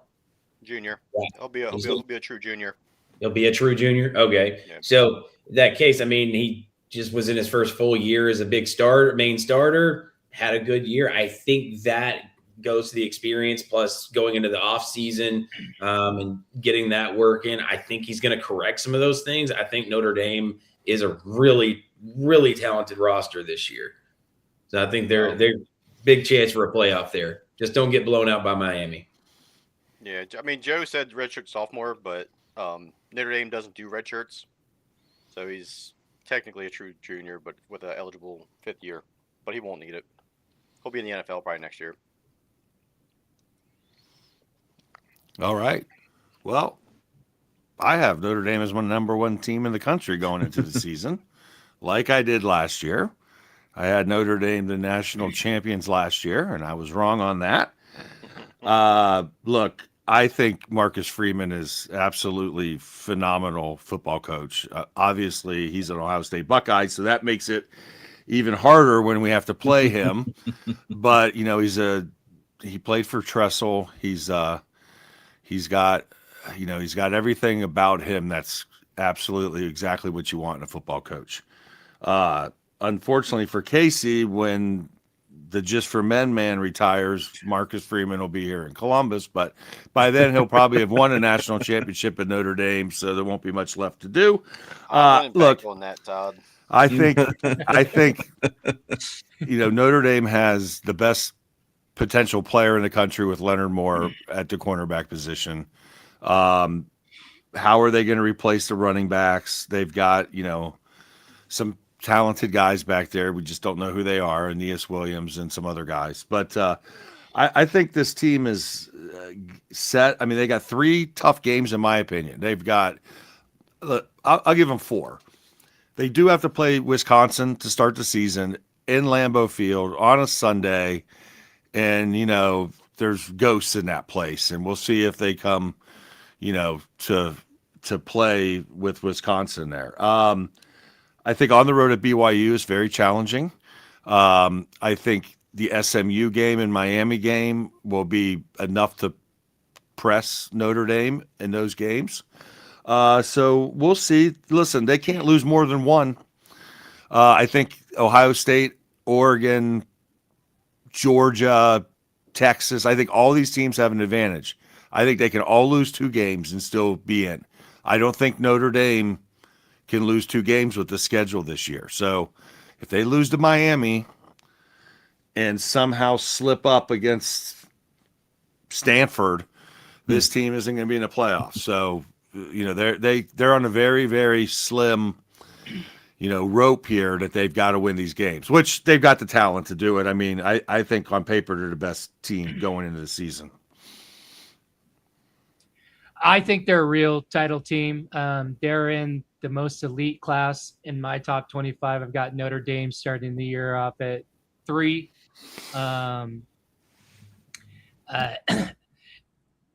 Notre Dame's strength of schedule is mid-tier. I don't hold that against them because they had one of the toughest schedules last year. I thought that they should have made the playoff. But so I like this year's schedule. Outside of Miami, I think probably their toughest test will be the Holy War in Provo against BYU. If you watch the Big 12 show, I think I picked BYU to win the Big 12. So I think that gives that will probably give Notre Dame their biggest test. But I'm looking at the schedule here. It's doable for me. I don't see. I could, it wouldn't shock me if they did finish undefeated, or I don't see where they lose a game. I'm not really high on Miami or SMU to beat them. It would have to be that BYU game on the road that would probably give them the biggest test. To me, I got a big affinity for Notre Dame. I went to the game, love the campus there, love the whole environment. Touchdown Jesus, I love everything about it. Love the coach. Love the guys that they recruit and bring in. They're solid athletes. Their roster's top 3 in the country. So for those reasons, that's why I started them out top 3. And it wouldn't shock me if it's not Oregon or Ohio State. It could be Notre Dame too. It'll be interesting to see what CJ Carr can do with 2 Ohio State wide receivers, and I mean, that's when you get our third stringers there and put them in as first stringers. You got to make sure that you're, But Mylan Graham and Quincy Porter were good players. They're just stuck in 10 deep over there. So Porter probably won't be starting the season. He had a minor medical procedure, so he's probably out for at least the first 2 games as of now.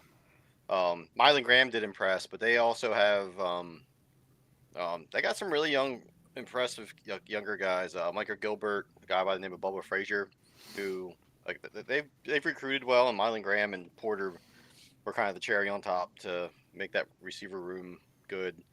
And Joe Long must be a Notre Dame fan. I see him making all these comments down here in the thing, and he's right. CJ Carr, if you would go by traditional NCAA rules, would be a redshirt sophomore. But Notre Dame has never done redshirts. They've always done like a 50-year senior type thing.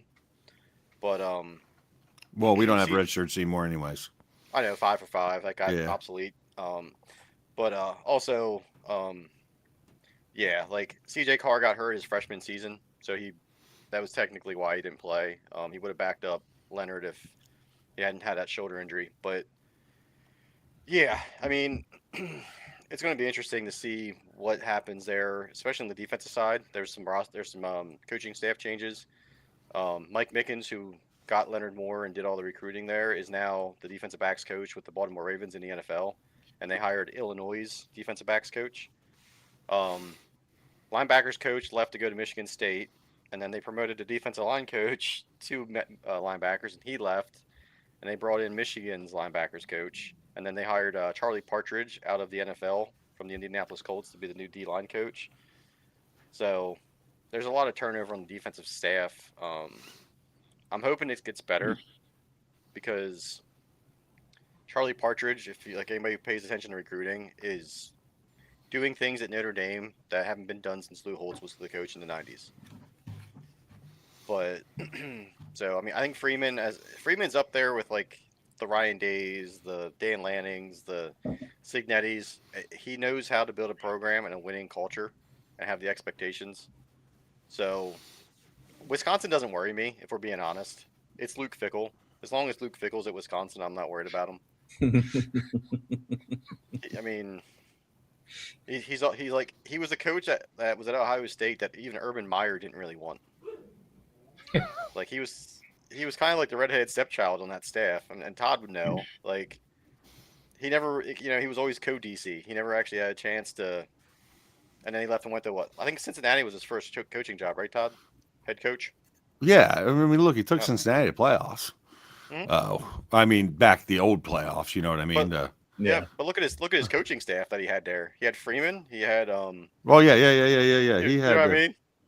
And yeah. He just doesn't have that at Wisconsin right now. It's not that he can't coach. He just doesn't have the coaching staff to get them where they need to be.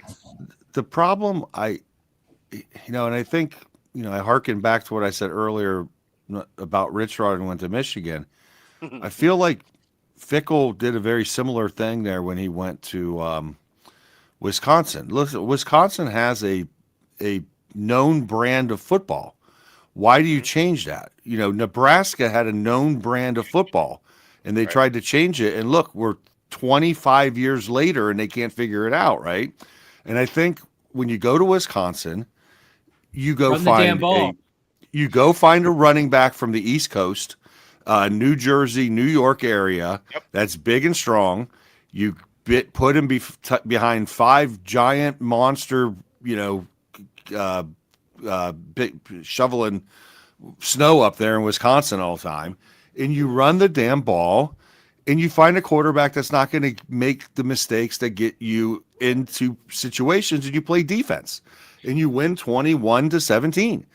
But Fickell wanted to go up there and change that, and I think a lot of coaches make that mistake based on what they want to do instead of taking what the players are, what you have to work with there. So, Sam, who's the head coach at Sam Houston State? That was the offensive coordinator at Wisconsin. Yes. He was the offensive coordinator for Mac Brown at North Carolina and went to Wisconsin. The name's eluding me. But Joe's down here making comments, making sense. I mean, but Brian Kelly was like one of the most frustrating coaches to have. Like, as a Notre Dame fan, you're like, okay, we'll be competitive in this game, but we'll lose to Tulsa. Phil Longo. Oh yeah, Phil Longo. And like when Cincinnati came into Notre Dame and beat them, like you knew from the time the game started. I remember watching that game. I'm sitting at home and I'm like, I know every play they're calling. And like Marcus Freeman was on that staff. Like half of Notre Dame's staff was literally on that Cincinnati staff. Yep. So the rich get richer, and I guess the poor get poorer. All right, now for the part Irish fans hate hearing and everybody else won't shut up about. The schedule is light. They open Sunday night, September 6th, Wisconsin at Lambeau. Shamrock Series, that's the show. Then you get Rice, Michigan State, Purdue, North Carolina, then Stanford. Then it gets real come October at BYU, Navy at Gillette, and then November 7th, Miami in South Bend, prime time. Then you have SMU at home after that, wrapping up with Syracuse on the road. No conference title game to wash a loss. 1 loss is probably fine. 2 losses, they're back in the waiting room with a worse story than they had last year.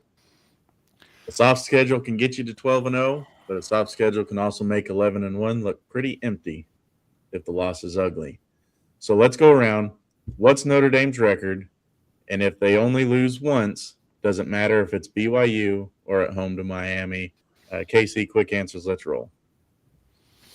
Honestly, I think 12-0 is the expectation. I actually see them beating Miami. The one game that scares me that nobody ever pays attention to, because it's Notre Dame, is the ghost of Boston College when they play at Notre Dame. Like Every time. 1993, Notre Dame had it. They beat number 1 Florida State. They should win the national title. Foley, They get baby. tripped up. Mhm. And Bill, oh crap, what was the coach? He ended up coaching in the NFL for the Jacksonville Jaguars. It's not Tom Osborne. I can't think of the dude's name. Del Rio. But, no. He was a former Marine. It'll pop in my head. Anyway, so I mean, I'm not worried about like Rice. Michigan State's probably a year or two away, but I think realistically 12-0 is the expectation. But I could see them tripping up at maybe BYU, or something happens in the Navy game, and Miami comes in Notre Dame. But Marcus Freeman, the whole motto right now is leave no doubt. They lost 2 games last year. They missed the playoffs. So now his whole thing this year is take nothing for granted, leave no doubt. So that team is going to be hungry this year. 12-0 is the expectation, and I can see them pulling it off. Charlie Strong, is that who you're talking about? No. Was it Tom I'll Coughlin? look it up. You guys keep going. I mean, I can see where you'd be worried about Boston College because of where it's sandwiched in particular between Miami and SMU. Like that is a trap game waiting to happen, especially with how tough Boston College always plays Notre Dame. Look, you can't blame Notre Dame for this schedule. This schedule is what have we heard for years? Their traditional Notre Dame schedules went away. Like, look, Michigan State is a traditional Notre Dame rivalry. Like that is a long time game. Purdue is traditional. It should have Michigan on the schedule, and it should have USC on the schedule. Honestly, it has Stanford. Stanford is a traditional rivalry. Navy, traditional rivalry. Boston College, traditional rivalry. Adding in Miami, which has always been obviously a great game when they've played each other. So I kind of look at it and say, people say, hey, they want the old college football. Well, they're giving it to you with this schedule. I mean, outside of like USC and Michigan being on it. But I think 11-1 is the worst this team's going to be, in my opinion. Todd, who do you think that loss is? I honestly, I wouldn't be shocked if it was in the very first game. And the reason why I say that is because I watched last year Marcus Freeman coach that football game in that first game and wondered what the hell he was doing. He had Jeremiah Love that he wasn't giving the ball to. He was doing a lot of things that seemed way out of whack. And I'm just wondering is if he's got one of these, he can't get through the first game. What do they call that in baseball? You can't hit the damn ball or throw the ball or pick it up. The yips. Yeah. Does he got the yips for the first game? But hey, listen, they should have won all their games that one year when, what was that? Middle Southeastern Illinois beat you. Illinois. Yeah. There you go. But I just think there's a potential slip up in here somewhere. I would say probably, if I was to guess, probably at BYU, honestly, is probably the toughest spot here because it's on the road. See, I think USC should get the heat because that's a traditional, and they backed out. They backed out because they're Lincoln Riley tired of getting their asses kicked. So, for me, I think the worst they'll do is 11-1. I'm right there with Casey. I don't hold this schedule against them. I like it. They had a tough schedule last year, and with chickens running away like USC, I mean, it's their schedule, man. And winning a college football game is hard to do, and I think they have the potential to finish undefeated. And I'm right there with you, Todd. If there is a blemish, it could be a loss at BYU, but that's more forgivable. A home loss to Miami, I think, hurts more. That's where I'm at with the Irish. You got it out for Miami, don't you, Nick? I mean, he's just I'm just been hammering them. They got it. They got a loaded roster and literally the second best player in the country with Malachi Tony, and I'm only putting him behind Jeremiah Smith because Jeremiah Smith is a generational talent in college. So, yeah, it'll be interesting to see I that have game. been giving him some hammer fists, huh? You have been. This is a couple weeks in a row you've been hammering Miami. Well, With all these you know- teams, with all these teams backing out of their games and watering down competition, it's not going to be too much longer before the networks start jumping in and saying, "Listen, you guys got to start playing each other again because no one's watching you beat up on Cupcake U." So, I mean, Sam, can I touch on that real quick? Yep. So what Joe's talking about is Notre Dame actually wanted to play USC again in 29, and they asked Indiana if they would move the game so that they could play USC. So Notre Dame wanted to play USC and Indiana in the same season, and Indiana said, no, we're not moving it. So they kind of bowed out so Notre Dame could get their rivalry back with USC. So Indiana backed out, but it's the Signetti method right now. They don't schedule any tough out-of-conference games. He is following the SEC playbook that made, Saban and all the SEC schools. So Notre Dame's trying. But now it comes up to the whole conference thing. Well, if they're not in a conference, don't play them. Like, the fans want to see good out-of-conference games week in and week out. Let's be honest. Like, look at the Big Ten. Half of the Big Ten is not going to compete for a Big Ten title or a playoff spot. Half the SEC is in the same boat. We would be better to go back to having the Pac-12 with the Oregons and the USCs and actually do out of conference and make it more enjoyable, week 0 through week 17 instead of this watered down version that we're getting. I don't know. I mean, we had.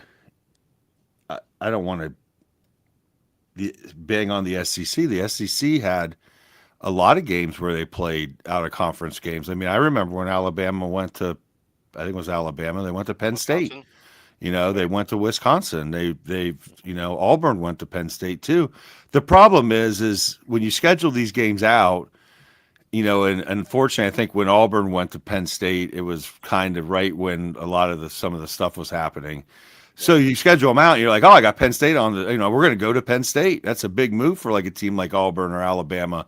And then you get there and it's like, well, crap, this team isn't what we signed up for. So, a lot of times you sign these games in advance, so, I mean, I think at least Texas and Oklahoma, and they're playing Ohio State and Michigan.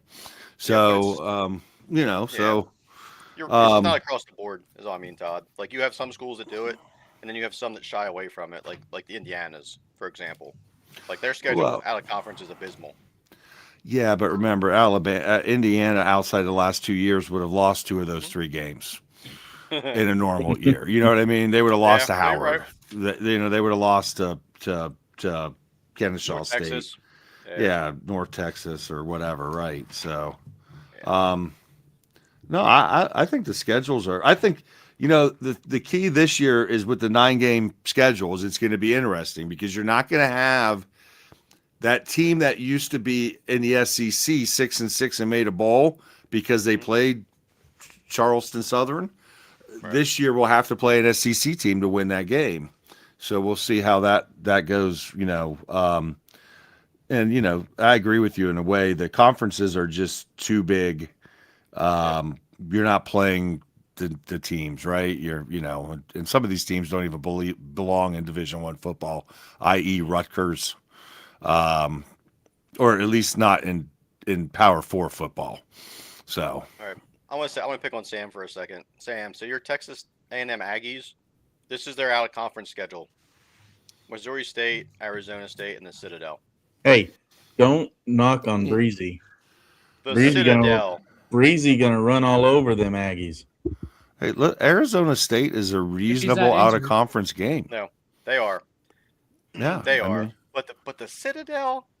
Well, Alabama does that too. But I'm saying Missouri they all State. Do it. Don't knock Missouri State. Breezy Dubar over there going to be running all over. They are Nah, not beating nah. Texas A&M. Not even close. Single running back is going to run all over A&M. 66-14. Bang it. I mean, if you look at Oregon, I mean, I thought they were pretty aggressive in their scheduling. They've got a Boise State coming in, and that's so you basically went out and scheduled what most people would say is the most consistent, best G6 team. Yep. And then you schedule a game on the road at Oklahoma State. Now, who the hell thought Oklahoma State was going to be so Nobody. terrible that you beat them 66-3 this year? But now you got to go on the road to Oklahoma State, a place that's going to definitely be out of Oregon's comfort zone. We don't know what Oklahoma State's going to look like this year. I predicted them to be in the freaking championship game last week when I lost my mind. But but so I mean, if you look at a team like so I still think we're getting some pretty good matchups here. And yes, look, teams are going to schedule a couple games in here that first of all, it brings money to the state. So when Ohio State plays Kent State, it gives Kent State money, right? Like, so I'm down for that, so at least one game like that. I hate it when Ohio State schedules like New Mexico or something like that. So it's like, why don't you just always have a round robin of Ohio schools, right? You play Akron, you play Kent State, you play Bowling Green, and you give the money to them. And if you want to step out, at least step out into the MAC. Maybe you play Western Michigan or something, But I'd like to see something like basketball does with the SEC versus ACC. Like, what I mean? Pick week 0, week 1, or week 2 if you want to schedule a cupcake to start your season for obvious reasons. And, like, just do something. I mean, like, Purdue versus Vanderbilt.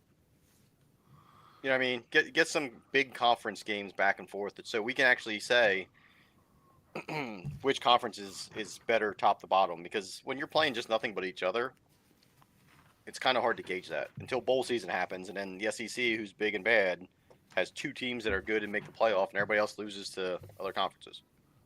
Yes, North Texas does open at Indiana September 5th at 11. Yes. So, all right, now let's go to the other end. UConn, completely different job. Year 1 of Jason Candle after 9-4 and a Fenway Bowl loss to Army. Vegas has them at 5.5. Most people are landing on 6-6. Third straight bowl is the realistic goal. 9 wins again is not. The roster got ripped up. Couple dozen guys back. 70 plus new. A pile of portal pieces, including a Toledo pipeline that came with Candle. Quarterback job is still a fight. Caleb Osborne is Candle's guy from Toledo. Jake Merklinger came from Tennessee. Last year's offense scored 35 a game, but that's the number they're trying not to bury. They open with Lafayette at home. Maryland comes to the rent the next week. That's the first real look. Then Southern Miss, Miami of Ohio, Syracuse at home, Temple, UMass Air Force, North Carolina at home, James Madison at home. 6 wins in their bowling.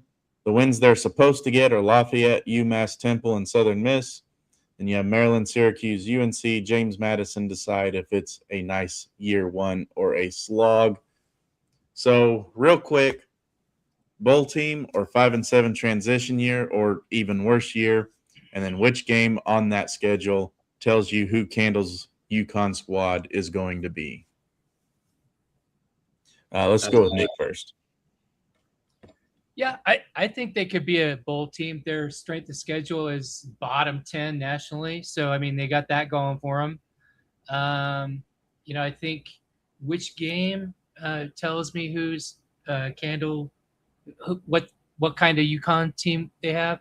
I'd probably guess Maryland, if they're competitive, UConn is ahead of the schedule. And then, I think they have a good chance at finishing 6-6 and getting into a bowl with that schedule.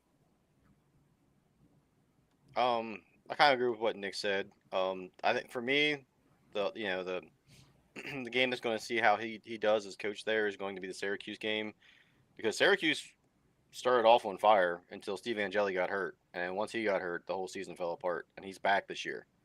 So we'll see how they compare against the team that can move the ball and actually plays a competitive game. I mean, I'll be honest. If anybody watched that Syracuse Clemson game, I didn't expect that out of Syracuse. So if Jason Candle can get them to play Syracuse tough, it'll be a positive sign for them. I think UConn is a basketball school. But yeah, I think they can go 6-6. But I have that same game circled for them. Syracuse, I think, is going to be the telltale sign. You just circled it because it's basketball. But dude, we're talking old Big East here. Yep. I look at the stretch of North Carolina, James Madison, Old Dominion there. That's going to make the season. Those 3 out of the last 4 games, all at home, which I find very interesting that Notre Dame is going to Connecticut in November. So if they can win those 3 games, this is definitely a bowl team. Like, because if you look up Miami Haas, no slouch. Syracuse, we don't know what they're going to look like. They'll beat the daylights out of Massachusetts. Temple could be a good football team this year, like they were last year, except when they played Oklahoma. Southern Miss is probably going to be a tough game on the road. Maryland's a loss. I think Maryland will be pretty good this year. Lafayette. So I think it's going to really boil down, bowl game or not. Can they beat North Carolina, James Madison, and Old Dominion in a row? And we'll see what they can do at that point. So I think at the point where North Carolina is on that schedule, I think this could be a falling apart of the whole Belichick era at North Carolina. So I think they could be crumbling in pieces there, and UConn can get them. So it'll be interesting to see. The thing that we all know here is the chances of us watching any Connecticut game this year is almost slim and 0. So just don't you won't even be able to find them on your TV unless they're on the CW network or something. So You are correct, sir. I get an ESPN Plus in there. yeah, somewhere. All right. North Texas is opening with Indiana, right? Yep. Yeah. Mm-hmm. But this isn't last year's North Texas team. Oh, Exactly. Did I put that back up there again? Or did I not take it down? You didn't take it down. Yeah, Both. no, actually. Artistically Incredible says they will probably play on a random Wednesday night on ESPNU. Yeah, it'll probably be that Temple game. Here it is. Here's Temple.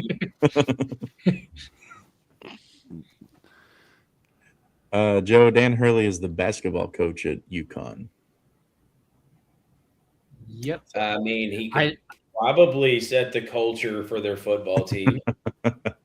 They won me a fancy dancy beer bourbon and basketball championship. Oh, shut up. I know. I'm just jealous. All right. Wait, Well, didn't Yates get one too? yeah. Yep. He's Because I'm bad. Yeah. My picks So- are horrible. I settled on the design, and then I started to move, and never got the design shipped off to the trophy place. So, but it's coming. Don't worry. You guys will get I'll probably have it all nice and wrapped up and ready to give to you for the opening show. Yeah, year. I need to put that. I need to put that in my new studio.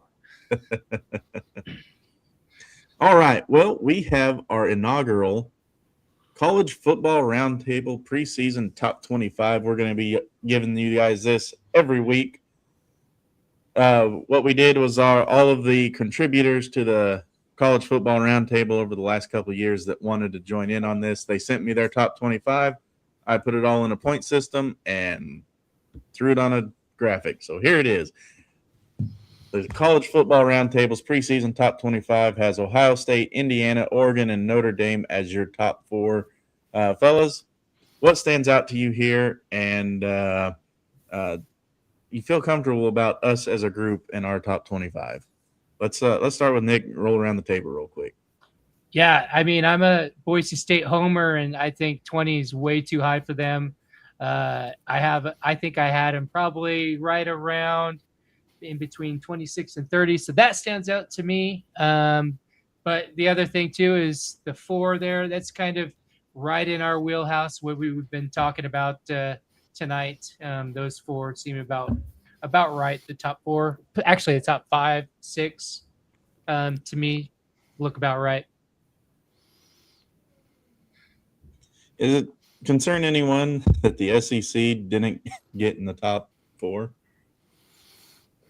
No. You can tell we because there's they're no love for going to be BC. there at some point with either Georgia or Texas, so it's fine. Is this year the demise of the SEC? No, Could be. it's going to have the same, just couple of good teams at the top. All right. Well, there's that. So be on the lookout every Sunday at 2 p.m. Eastern. We will post our college football roundtable top 25 moving forward. And so follow Sam Talk Sports on Facebook, all the socials, Todd Talks College Football on all the socials. He'll probably post it there too. Right, Todd? Yeah, And probably. you got Nick Wade. You can follow him at Bronco Nation Updates on all the socials as well. We'll have it there. And if Casey ever gets his River Shark Dude. shorts, Okay. When God stops throwing lightning bolts and tornadoes at me, we'll talk. I may have to start going to church, okay? All right. Yep. And then Yates, I'm sure you'll probably post it somewhere, right? Maybe on your social. Yeah. It'll be there maybe. We'll get a like or a reshare out of him. Yates is a basketball guy. He's on this show because of the It says it on my tagline, basketball coach. Are we going to make some picks? Yeah, if UGA can keep their kids from being arrested, they'd be ranked higher. And that's not sarcasm. That's actually facts. Yeah. All right. Well, let's go ahead and preview week 0. Football is here. We can smell it. We had a bunch of FCS games today. So let's talk about some FBS. UNC versus TCU, Aviva Stadium, Dublin, Ireland. 12 o'clock Eastern on ESPN. TCU is a 7.5-point favorite with a 47.5 over-under. This is Belichick's sophomore year. It starts in Ireland 1 year after TCU dropped 48 points on him in his debut. Let's start with Casey in the UNC review. Let's roll.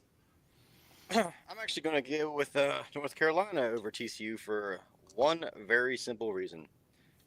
Bobby Petrino has come to Chapel Hill to help assist in the rebuilding of that offense. And Billy Edwards is actually pretty serviceable. Ever since like TCU made it into the playoffs and ended up losing to Michigan, like it's just been a downward, spiral for them. I actually don't know if the coach is going to be there at the end of the season. And Bill Belichick's first year was not very good either. So we'll just, address that elephant in the room with all the drama that went on. But you got the travel over there. That's no small task in itself. Plus, the weather. Like I've watched a few of the Ireland games that start the season the last couple of years, and it's almost always raining. So I could honestly see the UNC running game be the reason they pull this game out. I just don't have any faith in TCU's defense at this point. Not that UNC set the world on fire offensively last year, but I actually expect them to be a lot better this year up front on the offensive line and get the offense going with Bobby Petrino. That one thing he's been consistently good at doing last 20, 30 years is getting an offense good to go. I mean, Yates knows a little bit about that. Yeah. I know a little bit about the old Bobby Petrino guy. But I mean, I think you're right there as far as UNC is going to absolutely be better offensively. But if you go back to last year, everybody was ready to crown Bill Belichick Coach of the Year after their first drive, and then the rest of the year happened, and it was bad. But I think TCU honestly is going to win this game, but the only way they're going to be able to do that is controlling the tempo of the game because Bobby Petrino can air that thing out. They run a bunch of quick game passing, bunch of quick RPOs. And I think if TCU avoids allowing that to happen. I think they'll be fine. So they can't blitz too much. They're going to have to play in their spots and really make those reads tough. But I don't know if UNC's just there yet. So I think TCU is going to be close. I think it's going to be close. All right. TCU by a field goal. Ooh. Supposed to rain all day, 70% chance. Yeah. It's Until Ireland. 6 p.m.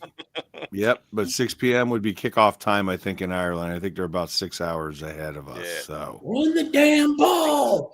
I think you're so right. it looks like But the rain will clear out for the game. if Hoover didn't leave I think- TCU, I would have taken them. Yeah, this is an interesting game. I'm going to lean towards TCU myself. All right. We got San Jose State at number 14 USC, 3 p.m. Eastern on NBC. USC is a 38.5-point favorite with a 60.5 over under. Could USC find themselves in a dogfight if they're looking ahead to Oregon? Todd, what do you got in this game? I got USC by 39.5. That guy gets it. Yeah, I mean, this is not even going to be close, honestly. If they were playing Fresno State, it might be 37.5, but this is going to be 39.5 for sure here. No way in hell. I think I heard a stat the other day in this position where teams are 38+ point favorites that are like 20-4 in games like this and against the spread. So USC big here. The only question is how long are they going to keep the starters in? Yeah. Fun fact, this is San Jose State's very first NBC game in program history. And their last. Thanks, Lincoln Riley. Thanks. All Big Ten, right. for the NBC contract. NC State at Virginia, 3:30 p.m. Eastern on ESPN. Virginia's 5.5-point favorite, 53.5 over under. It's the first ACC game of the year. Bold playing the conference opener with no warm-up games. How's that going to affect NC State? Yates. I mean, they're going to have to really establish the inside run game if they want if they want a chance to really win this game, and then they're going to have to control Virginia's quarterback. He can run a little bit. If they can do those things, I think they'll be okay. So they got to worry about that overcommitting out on the outside, so they can't get him outside of the pocket. But really, they need to control the ball. They need, if NC State really wants to win, they need to keep this thing below. They need the under. Yeah. And Lock of the week, 5.5 in NC State right here. Guaranteed. Big money right here on this game. NC State, CJ Bailey is a beast. Virginia's breaking in a new quarterback, although he's played quite a bit last year at Missouri. So we'll see. I think it's 5. NC State plus the 5.5 is a great bet going into week 0. Probably the best bet on the radar. all right. Jackson State at North Dakota State, 5:30 Eastern on CBS Sports Network. North Dakota State's 7-point favorite with a 46.5 over under. It's the first FBS game at the Fargo Dome. North Dakota State's first game as an FBS program, and Jack State is built to ruin the party. Nick, what do you have in this game? Yeah, I'm really high on North Dakota State. I think it's about time that they made the jump. They probably could have jumped sooner. To me, they're the darling of the Mountain West. I think we covered it earlier in one of these episodes. They're like one of my dark horses, and they're playing in Fargo, where they're pretty damn good. They're a storied program. I'm going to take North Dakota State to win. I think their physicality at home carries them. Could be a low-scoring game, or it could be a blowout. You know, I'm leaning more towards a blowout because I think that they've been waiting for this shot, this opportunity at the FBS, and I think they're going to make a splash. All right. Sac State at Eastern Michigan, 6:30 Eastern on ESPN Plus. Eastern Michigan 9.5-point favorite with a 52.5 over under. It's Sac State's first FBS game, and it's a MAC opener at that. A long way from home. Yates, who wins this game and why? Welcome to the old FBS and your first game. Go across the country and play. Good luck. Eastern Michigan covers. All right. Hawaii at Stanford, 7 p. Eastern on the ACC network. Stanford's a 3.5-point favorite, 48.5 over under. Can Hawaii recreate the magic that gave them the win over Stanford last year? Nick, what do you got on Hawaii? Vegas knows. I mean, come on. Vegas knows something at 3-point. I'm going to take Hawaii. I think they made some magic last year. I think they can replicate it, and who better to do it against Stanford again? And like I said, Vegas knows something. So I'm going with the Warriors. This was the worst football game last year until the last 2 minutes of the game. It was absolutely horrendous, the game. And then the Hawaii kicker came out and learned on YouTube. Yeah. Remember the whole thing? Yeah. Not just that he learned it on YouTube, but didn't he have to rush out because they didn't have any timeouts? They did. He had to rush out and just kick it. Yeah. From Japan at that. So he had to go cross a language barrier as well as learn it on YouTube. Yeah. So I give him props for that one. Yep. Casey, what do you got on Stanford? A lot of questions, man. New coach, the culture. And honestly, like when you go back and look at it, like if it wasn't for the Andrew Luck connection, I don't know if the guy's even coaching at Stanford this year. So it's kind of one of those things. I mean, Hawaii has prolific offense with a decent, pretty good quarterback. I mean, we're gonna find out a lot. I like Stanford's one of those teams on the schedule. Like they could have done a lot better job hiring somebody who has experience coaching. I think they were on a team that was on the rise when they had I can't remember his name. Sac State's coach that got hired there. Before that, got in trouble and all that. But I don't know. I kind of want to pull for Hawaii in this one just because Stanford's roster they've kind of given up on football, in all honesty. Like they're focusing on their Olympic sports money wise. Football's an afterthought. Like if you've been to a game there, just people don't show up till halftime. It's just not a priority for them. After they've done their pregame in the parking lot. Won't be an afterthought after the next Friday night on when Miami falls to them on week 1. Yeah. It won't be an afterthought then. Oh, they'll phone that one in. Miami. I think Miami's going to handle that game easily. Yeah. All right, New Mexico at Florida State, 7:00 Eastern on the CW. Florida State's a 30.5-point favorite with a 52.5 over under. Mike Norvell's hot seat season starts against New Mexico State, and a 30-point win is the floor, not a flex. Casey, tell us about this game. I mean, as much as Norvell's fallen on his face the last couple of years since they made that incredible run before Jordan Travis got hurt and the whole, House of Cards collapsed, there's still too much talent on this roster for New Mexico State to really make it a game. At some point, Norvell is either going to fully collapse or he's going to get it. But I think they're going to win. I don't think they're going to cover the 30 points, but I think they're going to win. All right. Memphis at UNLV, 10:00 Eastern on Fox. UNLV is a 4.5-point favorite with a 56.5 over under. Probably the best game of the night with the biggest CFP for the G6 implications. The loser is all but out of the race. Nick, tell us about Memphis. Yeah, this is going to be a great game to watch. If you love college football and you like the way that things shake out at the end with the excitement of, who's the G6 team that's going to be in the playoff. This has all the implications. It also is a good equalizer and barometer and how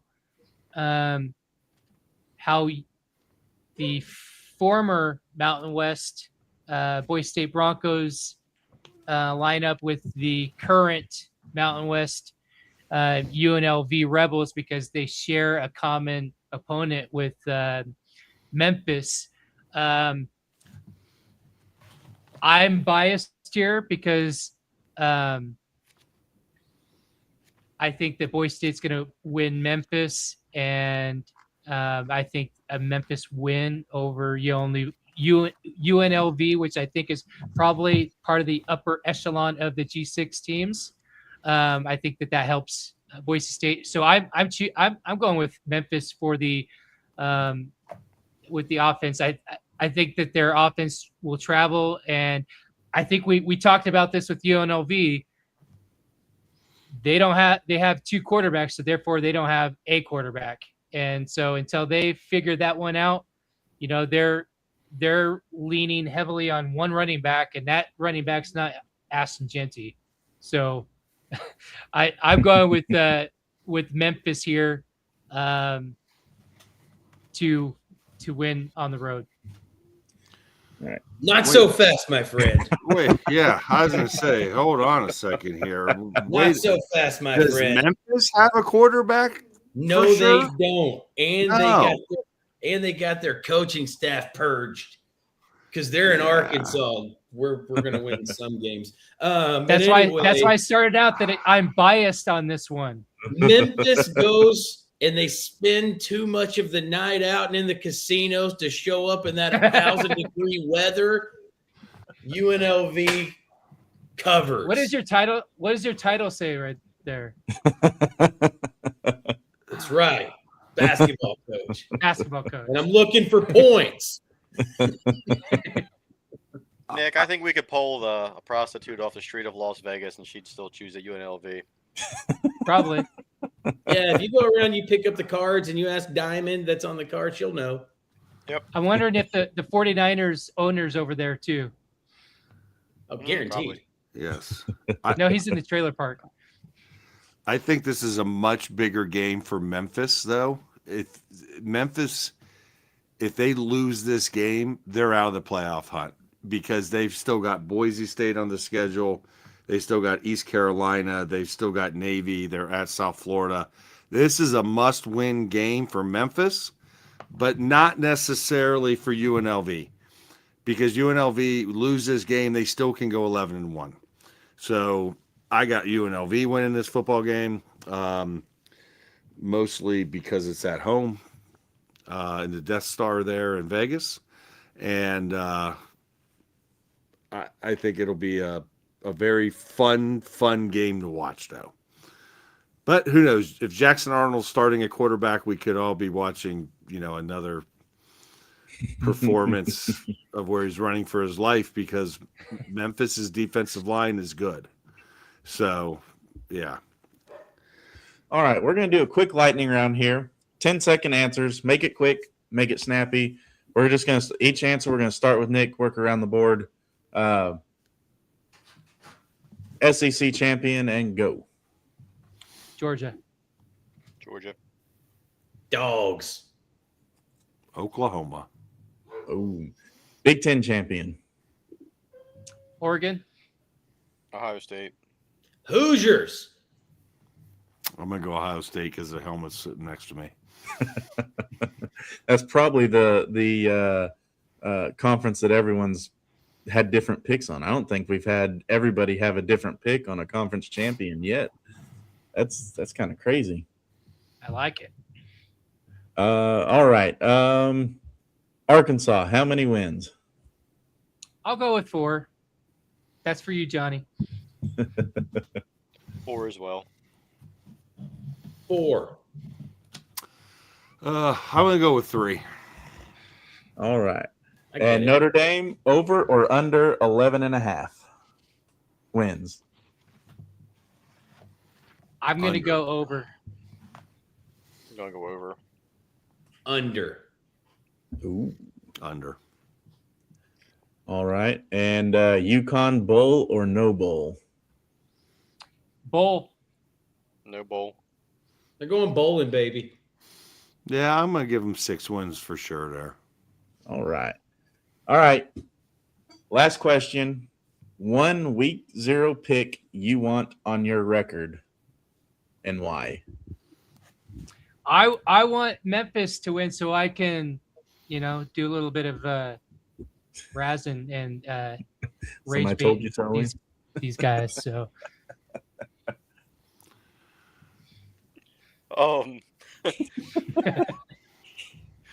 You know what? Give me NC State over Virginia. Give me TCU over UNC. Am I allowed to pick USC? No, I'm just kidding. I'm gonna go with North Dakota State getting a win at home over a feisty Jacksonville State team. They're a feisty team. They're tough. So I'm gonna give North Dakota State the win at home. I think decisively. All right. Well, that's going to do it for this show. We went a little bit over our normal show time by almost 45 minutes to an 5 hour. hours. Yeah, but it wasn't 4 hours, so I'm happy with that. But we did cover a ton of stuff today.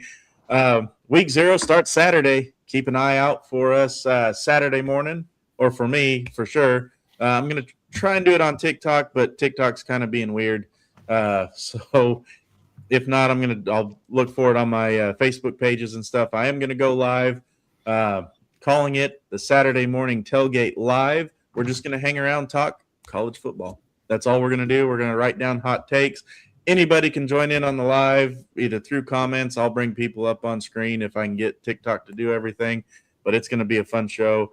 Just talk college football Saturday morning, and probably get to kickoffs and then move on from there. So keep an eye out for the stuff for that, and I'll get it up as soon as I know if TikTok's going to let me do it. So yeah, that's it. We're going to be taking down the juiciest hot takes as well. Thanks for the subscribing, Joe. We're here every week, 8 o'clock Eastern time. That's going to do it for this evening. Thank you to the panel. Todd, glad you can make it on, even if you were late, and glad you got here safe. But thanks for joining us, everyone. We will see you next week, same time, same place. Stay safe. See you soon. Let's go.